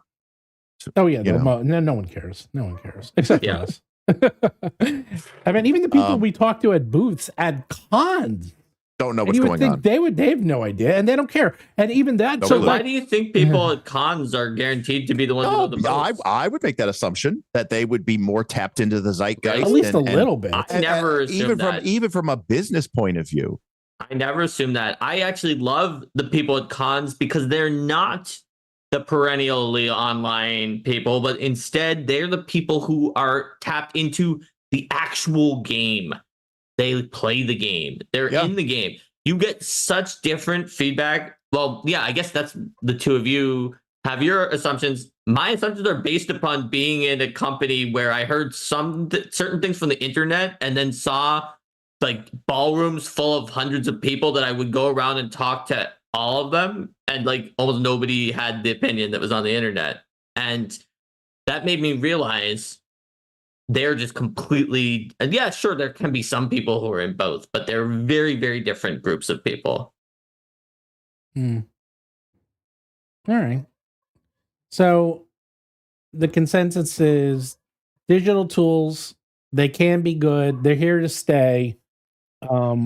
We're all going online, whether we like it or not. Oh, that's the thing I was going to mention is that I've been talking to people who run game groups for their schools, and the kids, if there's not an online digital, character builder, they won't do it. And it's not because they're snobby. It's just because it's assumed. Like everything is assumed to have an online component at this point, especially if you're of a certain age. And if it doesn't, first it becomes not cool because it's like, oh, that's babyish. That's old school. That's something my dad You have to use your hands. You have to use your It's hands. a baby game. That's a baby game. You know what? Holy shit, we have reached that point in life.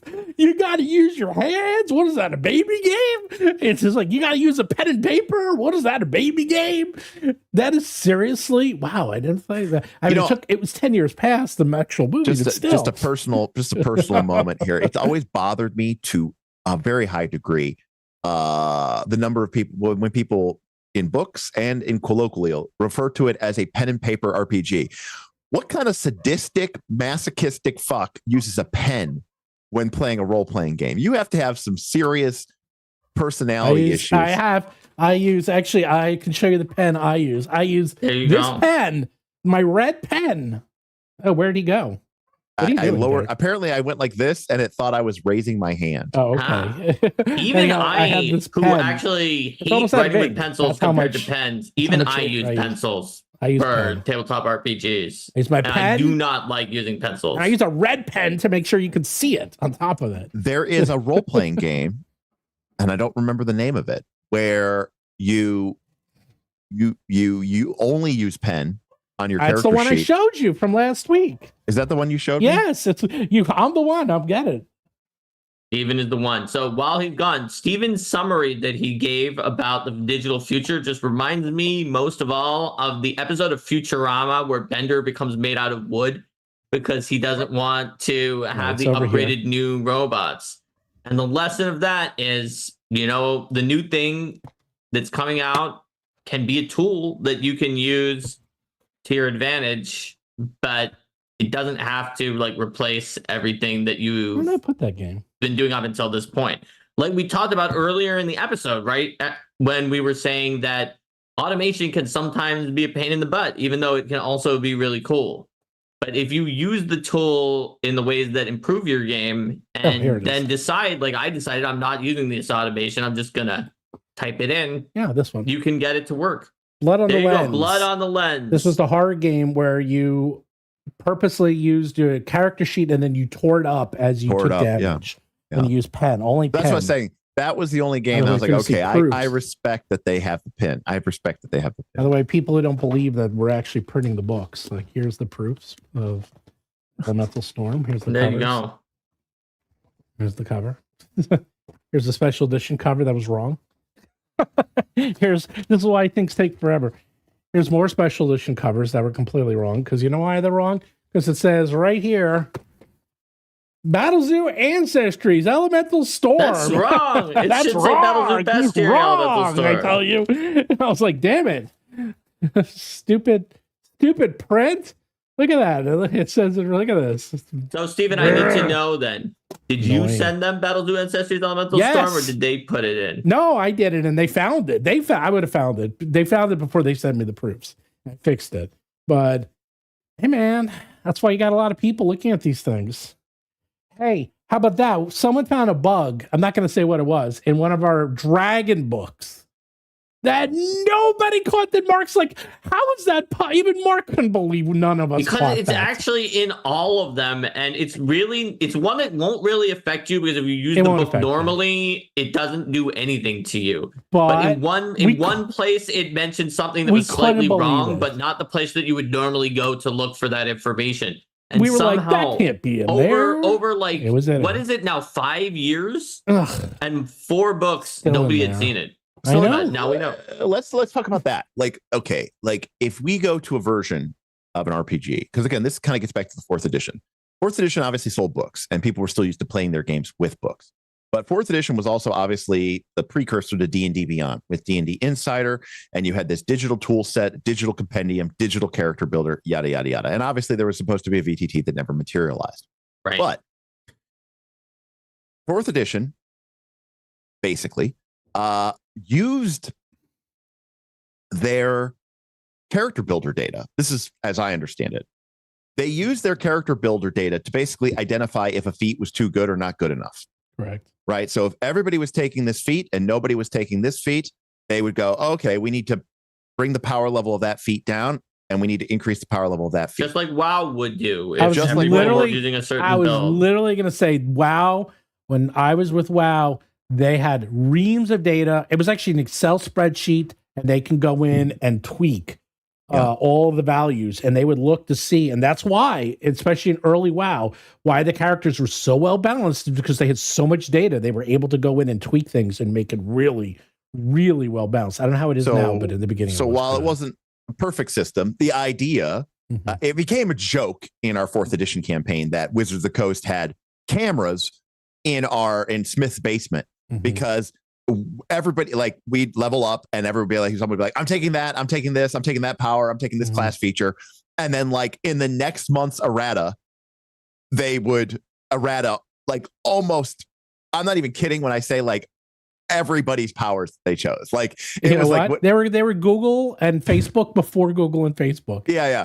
So you talk about something. Why is it on my feed all of a sudden? and there's actually a great email conversation where I basically go, because we were playing out of the books, and there was a great email conversation where I said, hey guys, we've been kind of ignoring the errata, but at this point, about 80% of your guys' characters, not 80% of your characters, everyone's character, 80% of it is illegal / errata. Right. Like, how do we want to handle this? Do we want to do this? And, Smith was like, well, it depends. Do we want to totally shit Rich's character completely down the toilet because they basically completely scrapped his character and his concept. And they go, hell, they deleted Ross's Paragon path. Like they just got rid of it from the core system. So anyway, they didn't like adjust it. They just got rid of it. They just deleted it. And so this it brings up a question, which is that a good thing or not? Right. Well, let me ask you a question. So how there's do they one thing handle between that in errata. Magic? There's Well, one thing for how do they handle it in Magic? Very carefully, but I would say there's been times where because in Magic you can't update. You can release a new thing that is obviously a weaker they version ban of a and thing. restrict. And after banning, so you can ban Lightning Bolt and release Shock that does 2 damage instead of 3 if you want. But that's not that's not how that works though. Like because that's a completely different set, a completely different standard. Your option in Magic is to ban. That's it. Right. Because you can't change the text of a card. Right. Like in very, very few instances have they done that, like exceedingly few, because it's too confusing. Because you say, well, people are going to have that card, and that card says this, and that's the way people are going to play it. So our only option is just basically to make it completely illegal. And there was this discussion about the rise of digital Magic and their ability to make these changes.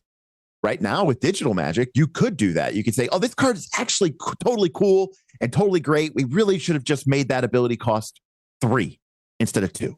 We were on the fence. Is 3 too much? Is 2? We went with 2. We were wrong. Should have been 3. Well, instead, in paper Magic, you have to ban the card completely. Right. Or maybe an even easier thing is it's not even a number that is being changed, but like if we just add this sentence to the end that prevents this problematic interaction with some other card that we never expected. Correct. Then in 99.999% of all cases, it's not even changed, really. But in digital Magic, we could add that sentence, and now you can't use it to create an infinite loop that was causing it. And my sense is most people who play Magic, who especially competitive, but who also probably play it predominantly online, would love that. I think they'd much rather have that update than just have it banned. Correct. It's a perfectly good card. That absolutely. Especially since there are a lot of people who are Timmy or Vorthos players who 100%. Are just like, I don't know, Vivi in Final Fantasy. And I heard that one is a powerful card. Well, I like Vivi, so instead of banning... just got banned, yeah. Oh, wow. Okay, I heard a few weeks ago that was very powerful. He got banned like 2 days ago. Wow, it sounds like I'm keeping up with Magic. Oh my God, not only that, they're listening to Mark. They're paying attention to Mark. They got a camera in his house.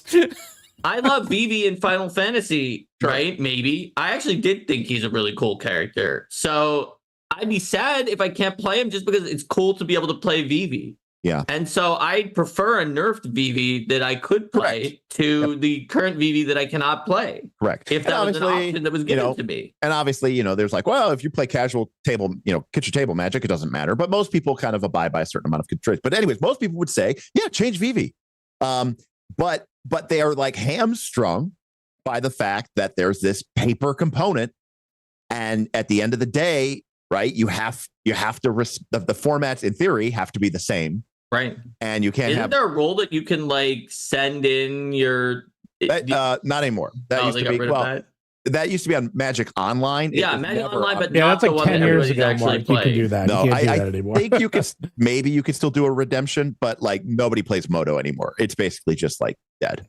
And it's interesting because I do think most people would prefer that, but then they're like, but you can't do that with paper, and so you're restricted. And so I think it's the same way with RPG books. Yeah. Now I see like Math Guy Dave talking about balance. And I think you have to remember there's sort of 2 types of balance. There's balance of like, this is, assuming that your game is set up as like players versus the DM, which is how a lot of games are set up. And like, oh, this ability is too powerful. It makes it too easy to win. But there's also balance against the players versus themselves. And if there is some class or some feature that is really powerful and really outshines or outperforms other members of that class, sure, it doesn't matter whether you're beating up the GM or not. You might say, we would prefer to change this or tweak this. And so now we're in this RPG universe where we're becoming more digital. And I wonder if that sort of thing would become more of a possibility, and people would be more embracing of that kind of small tweaks and small updates. And I don't know. I mean, it's.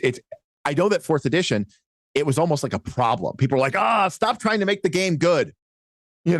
Just leave it. People definitely got mad about that. Yeah. And as I someone did. who wanted I got mad about it. Yeah.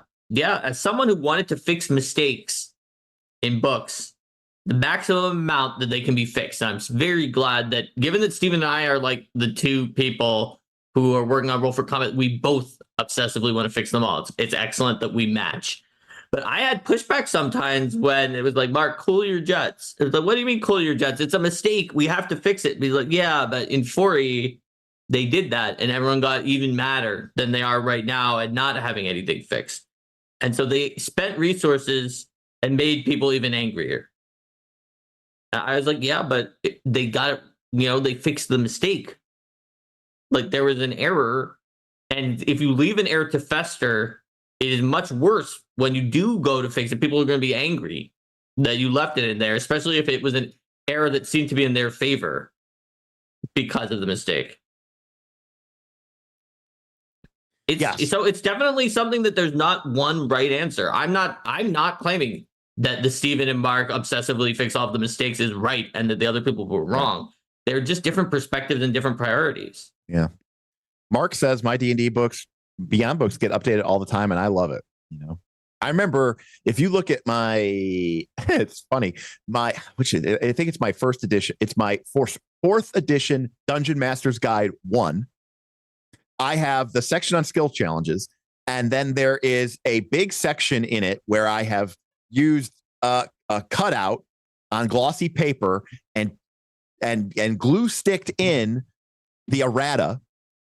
But then on top of that glue sticked in errata is another table that got glue sticked in and errata on top of the errata because the errata got errataed. I remember that. And then they changed I was even though I wasn't still playing 4E back then, I was very vindicated because in the early 4E days, and this is honestly something that like turned me off a little bit towards the 4E online communities. I was like, I'm going to adopt 4E. I eventually didn't, partially because of this. But then I looked at the skill challenges and I was like, some of the math on this is just like, it's just wrong. Can we fix it? Because it's a really cool idea to do something like this. And I was making threads online about what can we change to make this work, guys. And they were all like, you hater, you addition warrior, you obviously are just posting here to troll us. And like, I basically got like flamed out for doing that. And so I felt very vindicated when Wizards also fixed it multiple times to get it to somewhere that worked, because the initial stuff, it didn't work.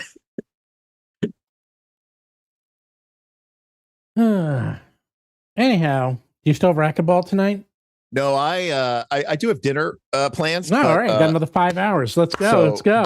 Well, let's talk about next week. But I hurt my forearm. Oh, poor baby. Good thing I got a lot of heavy boxes for you to lift. Well, I we'll see. Oh, you're gonna be. You better heal that thing up. So next week, I don't know. I think we could probably still do a show. We could have Derik here. Derik and I could do the show together in person. We've done shows in person, but here, both. I'm gonna have Derik sit here with the backdrop. And then I'm going to fly. Yeah, I won't. I'm going to go to Mark's house, and then Mark can go to Derik's house. What? Yeah, I won't have left until Thursday. So you two could just Well, we're not leaving till there. Thursday either. We're not leaving till Thursday. Although we got to set up and do things on Wednesday. So. You got to set up things on your end, though. Yeah, we got to get like the car, and then I got to like load it up. And Linda and I are just taking the train because this is close. Philly is close to us. Yeah. We could probably do it a little bit of both because we'll figure it out. I mean, I think we could still, even if we do an hour show, it doesn't have to be a long show. Well, Steven, I have a surprise for you. Oh, God. My surprise is, did you know we're doing a show on Tuesday of next week?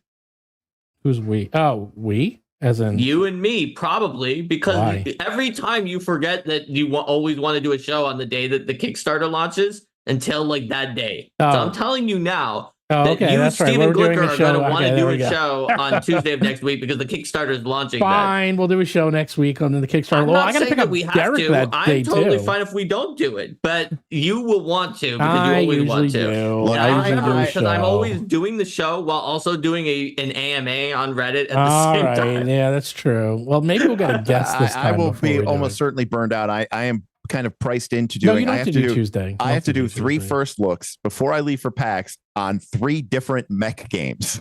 Whoa, that's actually really interesting because you could compare and What? contrast the different mech Yeah, games. I have to do like Gundam Century G, Tenra Bansho Zero, and Lancer. What? Well, that's your fault. There you go. Oh, yeah, That Mark, guy also- Dave says that people on KLC are asking you to put me on the show, Derek. Apparently. Right. Well, because Steven was on, and now they want to have you back on at some point. And I said, well, I said maybe after PAX we can finally get Mark on or something like that. We can talk about Eldamon or something like that. Oh, right, There we right. go. They wanted you. They want you on, Mark. Yeah. Yeah. But we could talk about like what do you think is missing from Eldamon and how does Eldamon Legends potentially solve some of those issues? Yeah, I mean, I know that I have some ideas for Eldamon Legends. Going to be adding some interesting and different play styles with some of the options, because more of what I thought is that it works, but it doesn't have as much variety as I would want right now. Well, you've been seeing all the Eldamons, Derek, too, and you can talk about some of them. I've had some thoughts. Hey, man, you see, here's the thing. I have incorporated all your thoughts. Even when you said that last one, the tail feathers were too big, guess what? Make them smaller. All right. Derek has Derek, because he's such a pain in the ass and so picky, has good good feedback. I mean, I have opinions. Most people don't like them, but I do have them. No, but not only do I like them, but have the picky person look at things, because that way you can. It's good for pre-feedback. The problem is when you have your test person who just always approves everything. Sure. Right. And then you later find out there were problems because your test person just was like, yeah, it's fine. It's always fine. Right. Everything's great. Oh my God, I love it. I love it. I love it. I love it. Oh my God, it's great. It's like, again, I think one of the reasons why my Knights of the Last Call channel and community has been able to thrive so much is because, as I've always said, the resounding chorus, the tagline of the Knights of the Last Call community members is, we're all here for the same reason. We all think Derik is wrong. And the criticisms and critique aimed at me is the name of the game. And so it always helps keep me very. Wait, do even you think Derik is wrong, or are you the one member of the community who doesn't think that? Oh no, I don't think. I know I'm wrong. I mean, very frequently I'll say, "This is my opinion. It is wrong, and you should not listen to it." But it is my opinion of what I think. Or I'll say something like, "I like this game," which is probably a good indication that you shouldn't, or something like that. I mean, the joke is that every time I like a game, it just gets that's usually a bad sign for the game. Although it has helped Eldamon sales. There you go. Math Guy Dave says that the problem for arcade markets I write too often on my channel. I mean, there's a grain of truth to that, because if you were wrong, and this is true, people on YouTube will give you lots of comments about how you were wrong about a certain thing, and that will like feed the algorithm. It's like, look at how much people are reacting to this video. It must be great.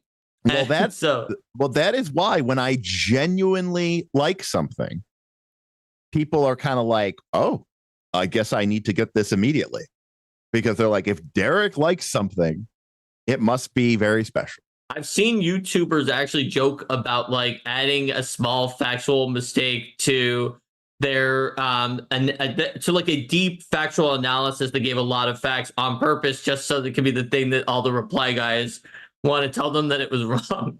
Not because anyone's actually done that, but because they're like, for some reason, every time I make a mistake, I get like these 50 comments and it boosts the video. Oh, no. Better. People do that all the time to boost engagement on videos. They'll like do something and they'll do their math wrong, like in a video, just so that they get people in the comments going, you did your math wrong. And that actually boosts the video algorithm a lot. It's very silly. So Math Guy Dave was making a complete joke about that, but like there's a creepy truth to that if you always have your facts right, it doesn't help you. Yeah. But yeah. But we could also talk about game design. That's another thing. I was like, yeah. Whatever the polar opposite is of me is Mark. That's in terms of that respect. Mark's like, I'm very skilled and I'm very quick and I can get things done very efficiently and I know exactly what I want to do and I'm very good at communicating those ideas. All those things I'm bad at. So when it comes to actually designing a game, yes, but I feel like our philosophies of what we like to see in games are not the opposite. No. That's the difference, right? There's it's the difference between like sort of realization and actualization, right? Like, Right. I have good realization as you, but you have very good actualization of making something a reality. I think that's a I very think that makes sense. I think that's a very powerful skill set, for sure. Well, thank you. So next week, everyone, Year of Mysteries. It's got this Brachiosaurus / Apatosaurus / whatever sauropod that is like the Pope, and all these other pictures Stephen has up here are going to be in there. So that's going to launch on Tuesday. And the mystery is, how does anyone like that? No, How dare you?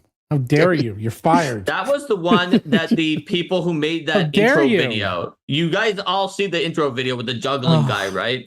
When that company I'll tell you guys the story. When they got access to our materials, okay, they went so wild over those dinosaurs that I had to tell the people who were writing the puzzles, like, gosh, I'm sorry, but I need you to accelerate the dinosaur puzzle that we said was going to be later to now, because we need to get that out there in time, that the video heavily highlighting the dinosaurs won't spoil the dinosaurs, because they really, really want to include it in there.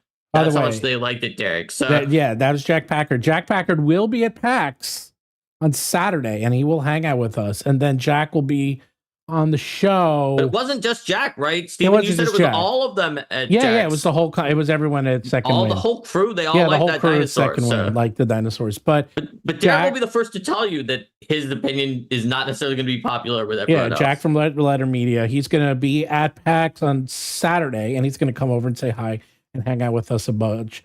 And then after PAX, he's going to come on the show and he'll do his PAX Unplugged recap, because this is only like his second or third show he's ever been to.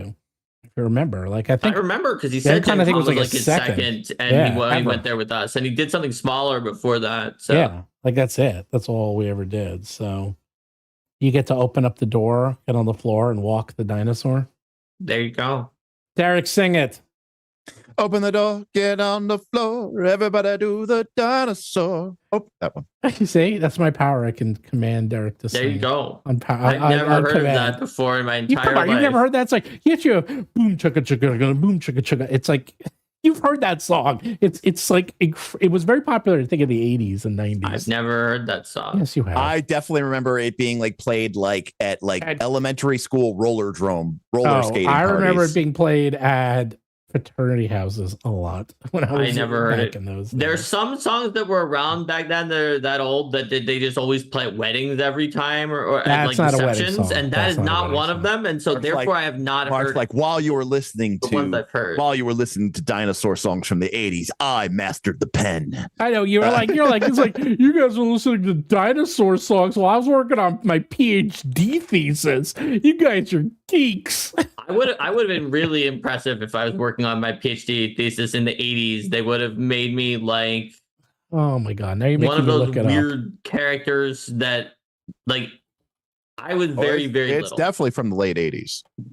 I'm looking it up. 1987 came out. There you go. So I can see why I did not hear that very much, because maybe I did hear it, but you don't develop memories at the age that I was in 1987. The tune features a tight, funky sound, punctuated by horns and a cowbell. That's right, there is a cowbell in it. Dong, dong, dong, dong. Everyone wants a dinosaur. The video was in heavy rotation on MTV and reached number 7 on the US charts on April 1st, 1989. There you go. Well, I know you were big in MTV then, Steven, so that's probably where you kept hearing it. No, I was in MTV in 1992. I worked. So there you go. It was before your time on MTV. It might have been the best summer of my life. Working at MTV, that was so good. Oh man, those days, those halcyon days of fun. I wish I had those. Now all I have to look forward to is going to yet another convention with Derik. Yeah, but think about this, Steven. Back then, wouldn't you have loved if Roll for Combat existed back then, and you could have bought all of these kind of books and played them with your friends? No, I did have a company. It was called Creative Simulations, and And I did buy all these books and I did play them with all my friends. The problem was the thing that we played constantly was Talisman. And then we played every single expansion because there was a new expansion that came out for Talisman. Well, I feel Every very 2 sorry months. for you that you had to play Talisman, but I feel very we happy loved for it. people who can play with We our Roll for played- Combat things. Wait, we played Talisman. We played Cosmic Encounter a lot too. That was the other one. Cosmic Encounter is actually just legitimately a fun game. That is a But great and we Talisman. played the original. But this was our games of Cosmic Encounter. There were 'cause- some things that I think I remember some of the choices were very unbalanced in the Oh. original Cosmic Oh no, Encounter. they were designed to be unbalanced. They were but very nobody unbalanced. cared. no, Oh. they were designed to be imbalanced. Yes, It was like There part was of purpose. it was on part of purpose. their design for that game. Yeah, And it's- we would play with 6 powers. So it wasn't you were one cat. Oh, Oh, it was that's brutal. terrible. It was brutal. What? Yeah. Oh, so this was it. Well, my friends were nuts. And on top of It's that, still better than Talisman. no, yeah, it's not. I guess, Oh, but God, yeah, I'm I But that's no. that's damning with faint praise. Oh, My screw you favorite- both. my Screw favorite- both of you. My favorite Dare Cosmic you. Encounter race is the philanthropist because I love that quote where it's like because no one can resist a free gift even when it's not a gift, and you can give cards to people. That's your ability. Mhm. But it's great because you can give them all your shitty cards, and then they can't Yes. get a refresh, and then you get a refresh because you gave them all your shitty cards, and it's very it's That's a very right. one of my favorite. Or like if they have no cards, you can give them a negotiate. Now you know they only have a negotiate, which when you attack them, you know they have to play a negotiate, which means that you're going to kill them automatically.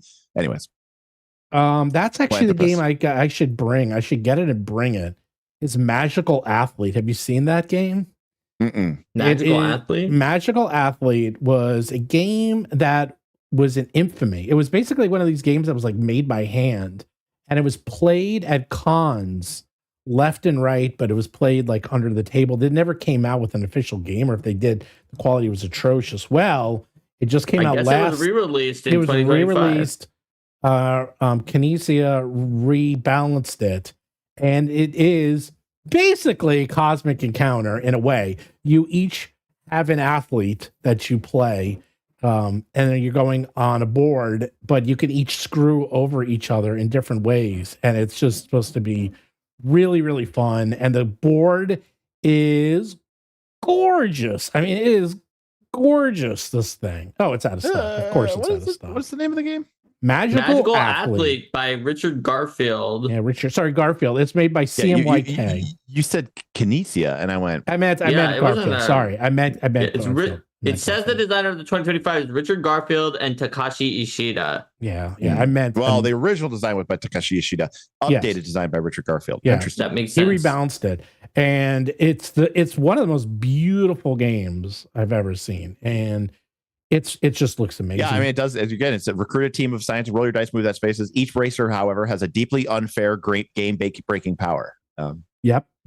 Which, But by the way, it's is one of the actually, reasons but it's a I fun game. It's just very fast love too. the original Dune board game because I love Oh. that each race's power or each whatever faction's power Mhm. is so game breaking because you're just like it doesn't even seem remotely close to being fair, and it's just so powerful. Like when you're the Atreides, like you can predict the future, and so you get to see what your opponent played before you play your attack This game power. is totally sold out. Well, if we see it at this game is gone. It's gone, McGrady. It's gone, McGrady. All right. Who can tell me what movie that is from? He's gone, McGrady. Okay. If you do, I give you a hero point. And look at the I components. don't even know that one. The components are, I don't know how they sell this thing for $30. It's all wood. Every racer is a different wooden token. Maybe that's why it's all sold out. It's incredible. I mean, it's absolutely. And the funny thing is, one of the ones is called Big Baby, and Big Baby is actually takes up the whole square, and no one can share a square with Big Baby. And they made the component a square, so it can't. So no one can literally physically. I was like, okay, it's like little touches like that. That's when you go like the extra step. That's when it's like, this is a great game. This is a great game. But I'll tell you, I did get for us to play, Derik. I got a surprise for us. I got the Old King's Crown. Oh, And nice. Everyone says, I was reading the reviews. They said, this feels just like a Leader Games game. And I was like, oh, Derek's going to love it. I mean, I haven't played Fort, but I have played Ahoy, which I loved. Mhm. Not as much as the other games, but I liked Ahoy. If I haven't played Fort, but Mhm. I love Root. I love Oath. I love Arcs. Yep. And again, I loved Ahoy, but I haven't played Forts. So I think that's the only game out there so I haven't played yet. Yeah, no, but I got it, even though it's hard to find. There's actually a couple of really good games coming out at PAX Unplugged, and of course, we will play exactly nothing because between working and partying and eating, we will have no We're gonna extra collapse, time. but Oh yeah. no! I don't collapse. A Fair 3-day con? A 3-day con? Do A you 3-day know? con is Have you nothing. have you been to a con with me? What do I like to do? I know what you You like do like to a do. You like to go 3-hour take your stream nap. after the con. I like Yeah, to take a nap. I I like to know. relax. I like to I talk to my know. community. But have You're you like- been to a con with me? Do I drag you everywhere? No, in fact, Kicking and usually you're like, screaming? no. Usually you're like, I got in, but you guys didn't because I'm really special. See, losers. And then you dip out. And He then Mark doesn't and say I, it like that. I don't say it like that. I'm not quite that mean. and then Mark and I look at each other. We go, thank God. And then Hey, 5 hours later, screw you. 5 hours later, I'm still up after doing a stream from the hotel room. And Steven comes in and he goes, you won't believe everybody was there. There was Kelsey Dion. There was Ben Milton. Professor was there. Everybody was there. Everybody was there. And I knew everybody. And it was fantastic. Well, guess what? You're going to get to do that again. And the best part is this is a much smaller con because there's only one place that everyone goes to. That's it. But I love that because that Yeah. means that there's only one place I need to avoid. I knew you were going to say that. One place to avoid. Well, it happens to be our hotel room. That's where everyone's going to be. Wait, God. our hotel is the one with the bar that no, everyone it's goes not, to? it's not. It's not. Oh, But okay. I'm going to make it. I'm going to invite everyone There over. you go. Just the bug. I decided to look up the old King's Crown, and it says it's very highly reviewed, but it says it can be 120 minutes to play it. So I really don't think you're going to get it done during. No, PAX we'll Unplugged. play. We can play. Well, we have to. I got to play here in my house. We can do Oh, something. before you go to the con, yeah, you might be Yeah. able to do 1 or 2 or 3 We're not with going to Derik have that before much. that. Trust me, it's not going to have anything to do. So, I mean, not really. Not on Tuesday. I thought you were going to show him around New York. Eh. I asked him. He doesn't seem to care. I was like, all right, fine. Well, it's just, it's already going to be hectic enough and cons are I'm kind fine of with draining. that. I was fine with that. We just hang out. And, my hang out buddy, and chill. my buddy who is in New York over the summer, he said, because he goes, it'll never tour. He's like, it's never going to tour. He's like, you should go see the Stranger Things show. Oh, it's supposed to be really good. I'm actually. I heard it's He really said good. he said he thought it was really good. Yeah, I don't know. And he I've heard said, it's and, really he good. said it'll never tour because it's so It's special effects heavy. It's supposed Yeah. to be very, very special effects heavy. So if there was one thing that I Okay, would you should've probably said say that.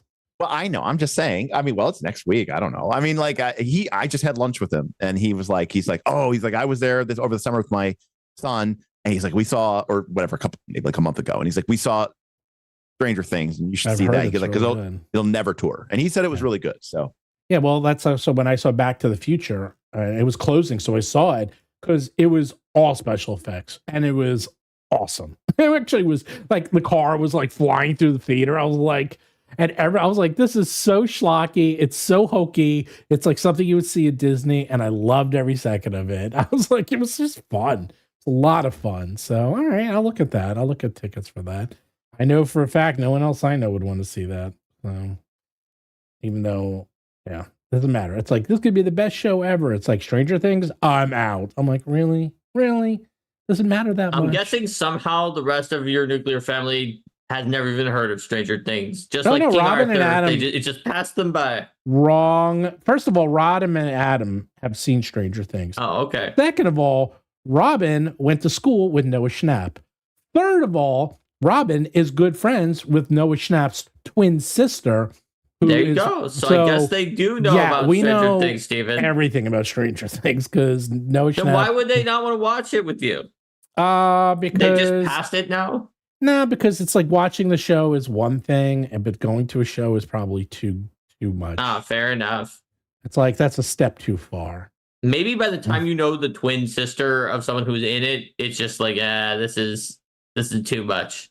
No, It's it too is funny close to because when it was like Robin's birthday or something, I told Derik this is that she was liked or like Noah Schnapp liked it, and then all of a sudden like 1 million people followed my sister, my daughter, and they're like, And then, of course, it's like, who is this person? It's like, no, Schnapp liked her. Everyone It's must like now follow your her. daughter has more followers than you, even though God, you're they doing both like do. Oh yeah, way more followers than me. Oh yeah, no, yeah. you're doing Way more. you have like a whole company that like publishes books. No, yeah, it means nothing. How many people go to your YouTube channel, Mark? Yeah. Yeah, There you go. exactly.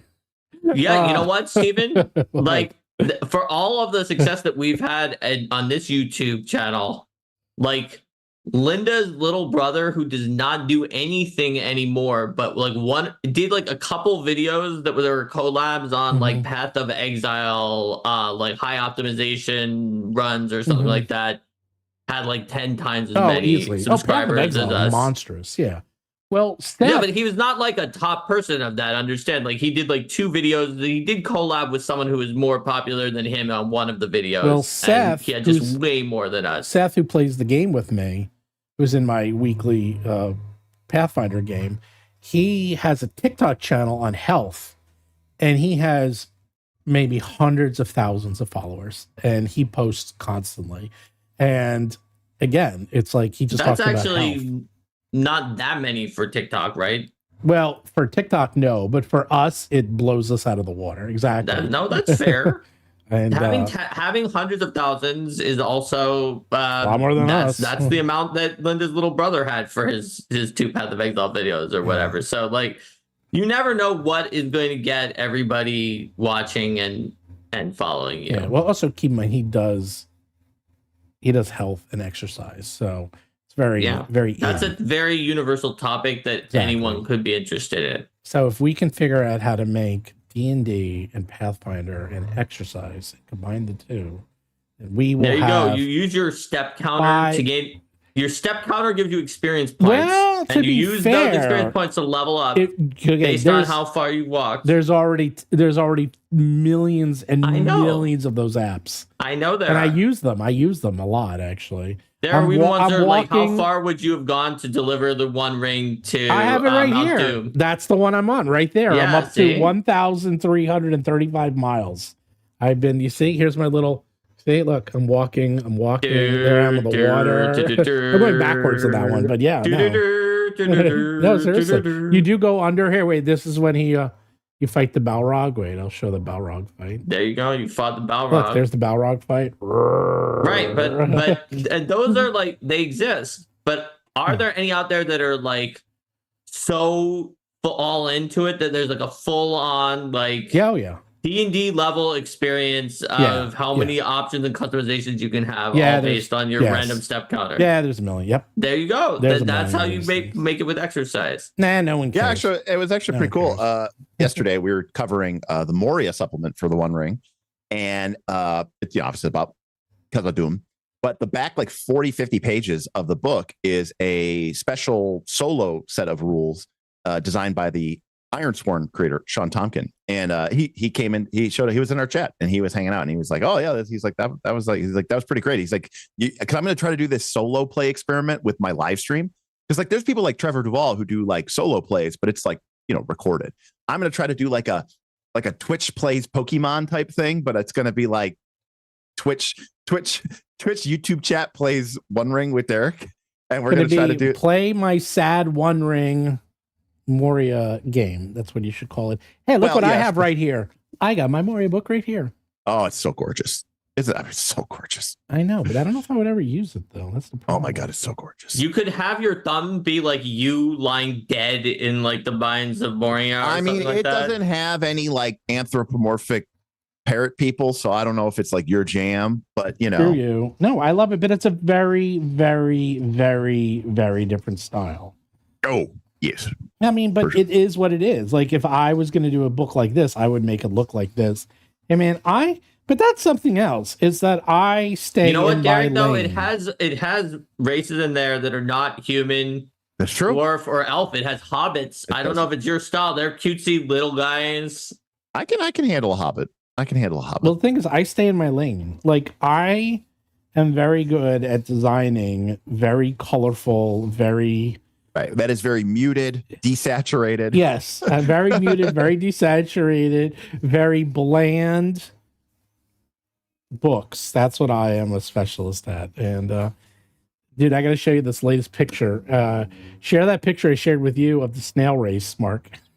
Oh yeah, I can share it on the shared chat. Derik will hate Let me that scroll picture. up because he showed me a few other So in pictures. the back, there's a All right, here it there's a is. I'm thing gonna here? put this into this chat, although only Derik's gonna be able to see it, not anybody else. solo tools. Yeah, you're right. Look at that.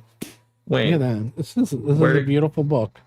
Yeah, you make like a not just a dwarf character, but you make like a band of dwarves, and you are part of Balin's expedition Sounds pretty awesome. to go and retake retake Khazad-dûm from the Khazad-dûm. forces. And So what do you think of that picture, Derik? all right, Derik, beware. I'm sending it into the Zoom chat. oh, okay. Wait, I pressed enter and then it didn't show up. I see that you shared a file in the meeting. Oh, I don't even see that I shared it in the meeting, so I'm glad that you see it. Well, that is definitely a picture. Oh, come on. That's a good picture. Is definitely a picture. I will say this. I actually I do kind of like the picture. Oh, wait, I'll see if I can show it to everyone. It is absolutely nothing like I would ever want to have in my role-playing game experience. But I like the colors and I like the style. And I think the snails look funny and good. And I like the guy with the bananas on the end of the glaive. Here, wait, I'll show her. So true story, the adventure didn't initially have this, and Steven's like, let's do a goofy snail race in here. So he added it to make it more goofy. Whoops. Unless Derik approved. And I'm making it so everyone can see. I think that like Derik, putting you it over might your have face, actually Derik. There we like go. almost approved of the initial adventure before Steven got to it and added some more of these things to it. But I think that a lot of people will like the version Steven added to better because they won't agree with you. Oh, yeah, but it's optional. But some of the things that were originally in there, like, you know, like this ancient villain and this cataclysmic threat and like the tragedy of a long ago war of the gods and all these other things are things that I think that like Derik would have appreciated more than a goofy snail race. There you go. Well, that's actually why we did it, is because it's a pretty serious. It's a lot heavier, this adventure, than most and our other stuff. And I was like, too heavy. Need to lighten this up. Giant snail race. So I was like, Mark, figure it out. And he did. And then we fine-tuned it. And then I got art for it because you can't have it all. So why so serious? Did anyone figure out what my quote was from? You guys terrible. I have no idea. I'm sure once you told me, I'll never have even heard of the movie. The McGrady.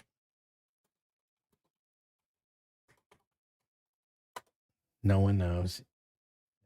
No, I'm not going to tell you. No one knows. Okay, there you go. In fact, Steven, it's so obscure that unless I spelled it wrong, even Google didn't know the answer because I was curious to see if Google knew. And then I would tell you, I don't know, but Google says it was this. But Google couldn't even find it. It's assuming McGrady is McGrady. I don't know how to spell it. What? It's from the thing.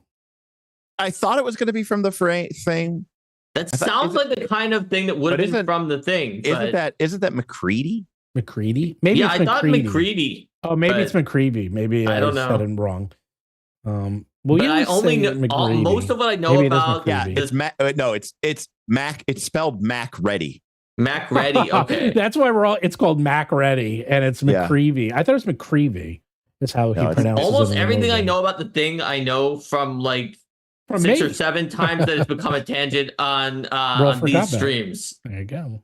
There we go. But I still didn't think that McGrady was in it. McCready. No, it's might be McCready. McCready. But again, it's spelled Mac Ready. Yeah. Okay. Well, it's like I mispronounced it. It's spelled weird, and it said something there. So that we're all explains wrong. it. It's all over the place. There we go. Well, if you watch any of our streams, there's about 30 phrases we always say in all of our games. The other one that send in the car. Send in the car. Now that one I know. That one's from Die Hard. That's from Die Hard. The quarterback is toast. There's a couple that we always use. I don't know why that one became very big. It's like, send in the car. Well, that's whenever we're like, who's going to go in and like clear the room? They're like, send in the car. It's like, send in the fighter. That's where all those come from. So speaking of which, that new Predator movie, A+. I loved it. The one with the little Fanning girl. Oh. She's not a little girl anymore, but She's not little, and it was so good. it's not Dakota. Yeah, Dakota Fanning. No, Dakota Fanning's the older one. L. Oh, L, whatever. L Fanning. L Fanning. Oh, it's Not- great. It's Not L great. McFanning. L Fanning. I know. L Yeah, it's McFanning. different. No, L Fanning. It is great. Great movie. And the funny thing is, it's fascinating. It's rated PG-13, but it has tons of gore, tons of violence, but there's zero blood, and they're all aliens. They're all aliens and no robots, so no humans get killed. Therefore, PG-13. That was like a Genius. Derik is old moment, because I saw that she was in that movie, and I was like, and I was just thinking to myself, like, I'm like, what is she like? You know, like 17. I was like, yeah, because she was a kid. She was like a younger kid, like a teenager, like young teenager, like when she was in Super 8, which was her first movie, I think. Yeah. And I remember her being in that movie and thinking, oh, she was pretty good. And I was like, oh, she's Dakota Fanning's She was sister. very Makes good in sense. that movie. And then I remember thinking, like, oh, well, what was that like? Was that like 5-6 years ago? It's like, No. no, it was like 15 years ago. I know, I'm like- I know. And I'm I like, remember, oh my God. And then, like I know. said, the other day, I was at the airport and I stopped at a gaming store that's on the west side of Cleveland. I live on the east side of Cleveland. So this is about 45, 50 minutes away. I don't go over there anymore. And I go into this store and I'm, looking around. I'm checking out. And the guy goes, are you part of our system? And I go, I don't know. It's been a long time since I've been here. He goes, well, what's your name? And I'll look you up. And he goes, oh, I could see you were from our old system, from like the original store. And I go, oh, yeah. But went back before this was even here. And he goes, yeah, you've been a member here longer than I've been alive. I was like, oh my God, that's insane. He's like, it's like, wow, you've been a member longer than I've been alive. That's terrible. How old? yeah, that was. On that note, Wow, That was a brutal moment. That's well, that happened to me when I went to a thing, and then we can wrap it up. Is that I went to a thing with my family, and we were in an amusement park, and I was like getting ice cream or something with me, my wife, and my kids, and I forgot what I said. I was basically joking about something, and then the woman who was like serving us the ice cream, I was trying to joke with her, and she goes, "Oh, that's funny. That's what my dad likes." And then my wife looks at me and she's like, "You are old." I was like, "Oh God, I can't even relate to the youngers. I have to relate to their parents." there you go. Same thing. Well, with you, there Derek. are 6 or 7 phrases that you often say in your games that are from the thing or whatever, but there are 6 or 7 phrases we often say on this show. One of them is, if you want to battle the zoo, you have to roll for combat. Until next time. Take care, everybody. I wonder Hey, what the guys. other 7 phrases are. There are a lot of mysteries in life. Who ate all my snacks? Why are women not impressed by my juggling? And what's a unique ancestry that I can bring to my next TTRPG game night? The answer to those questions are, I ate my snacks. They are impressed, but you should have a wide variety of hobbies and interests. And you can find unique ancestries with Battlezoo and their Year of Mysteries. Every month in 2026, Battlezoo delivers a fresh, bizarre, and lovingly unhinged ancestry straight to your inbox. Get ready to spice up your D&D or Pathfinder game faster than a wizard's bad life choices. Why settle for elves again when you can play as 13 unique and bizarre ancestries, such as a grumpy Sasquatch, a sea serpent with anger issues, or a dinosaur person, a guy ceratops, a girlosiraptor, a human saurus rex. You don't have to use any of these names, but you do get to play as a dinosaur with a great sword, and that seems awesome. But Jack, this is the Year of Mysteries, so let's get mysterious. With each new ancestry, every month you'll also find a puzzle. Solve each and input the solution at Battlezoo.com to slowly reveal the year-long secret and become a seeker of mysteries. There's a leaderboard for puzzle solvers, and if you solve all 12, you'll earn a free prize as you unlock the final truth, as well as one last secret you can add to your games. What could it be? The color of my underpants? Mine have pictures of fish on them. Head on over to yearofmysteries.com and start uncovering the clues today. I can juggle for a long time.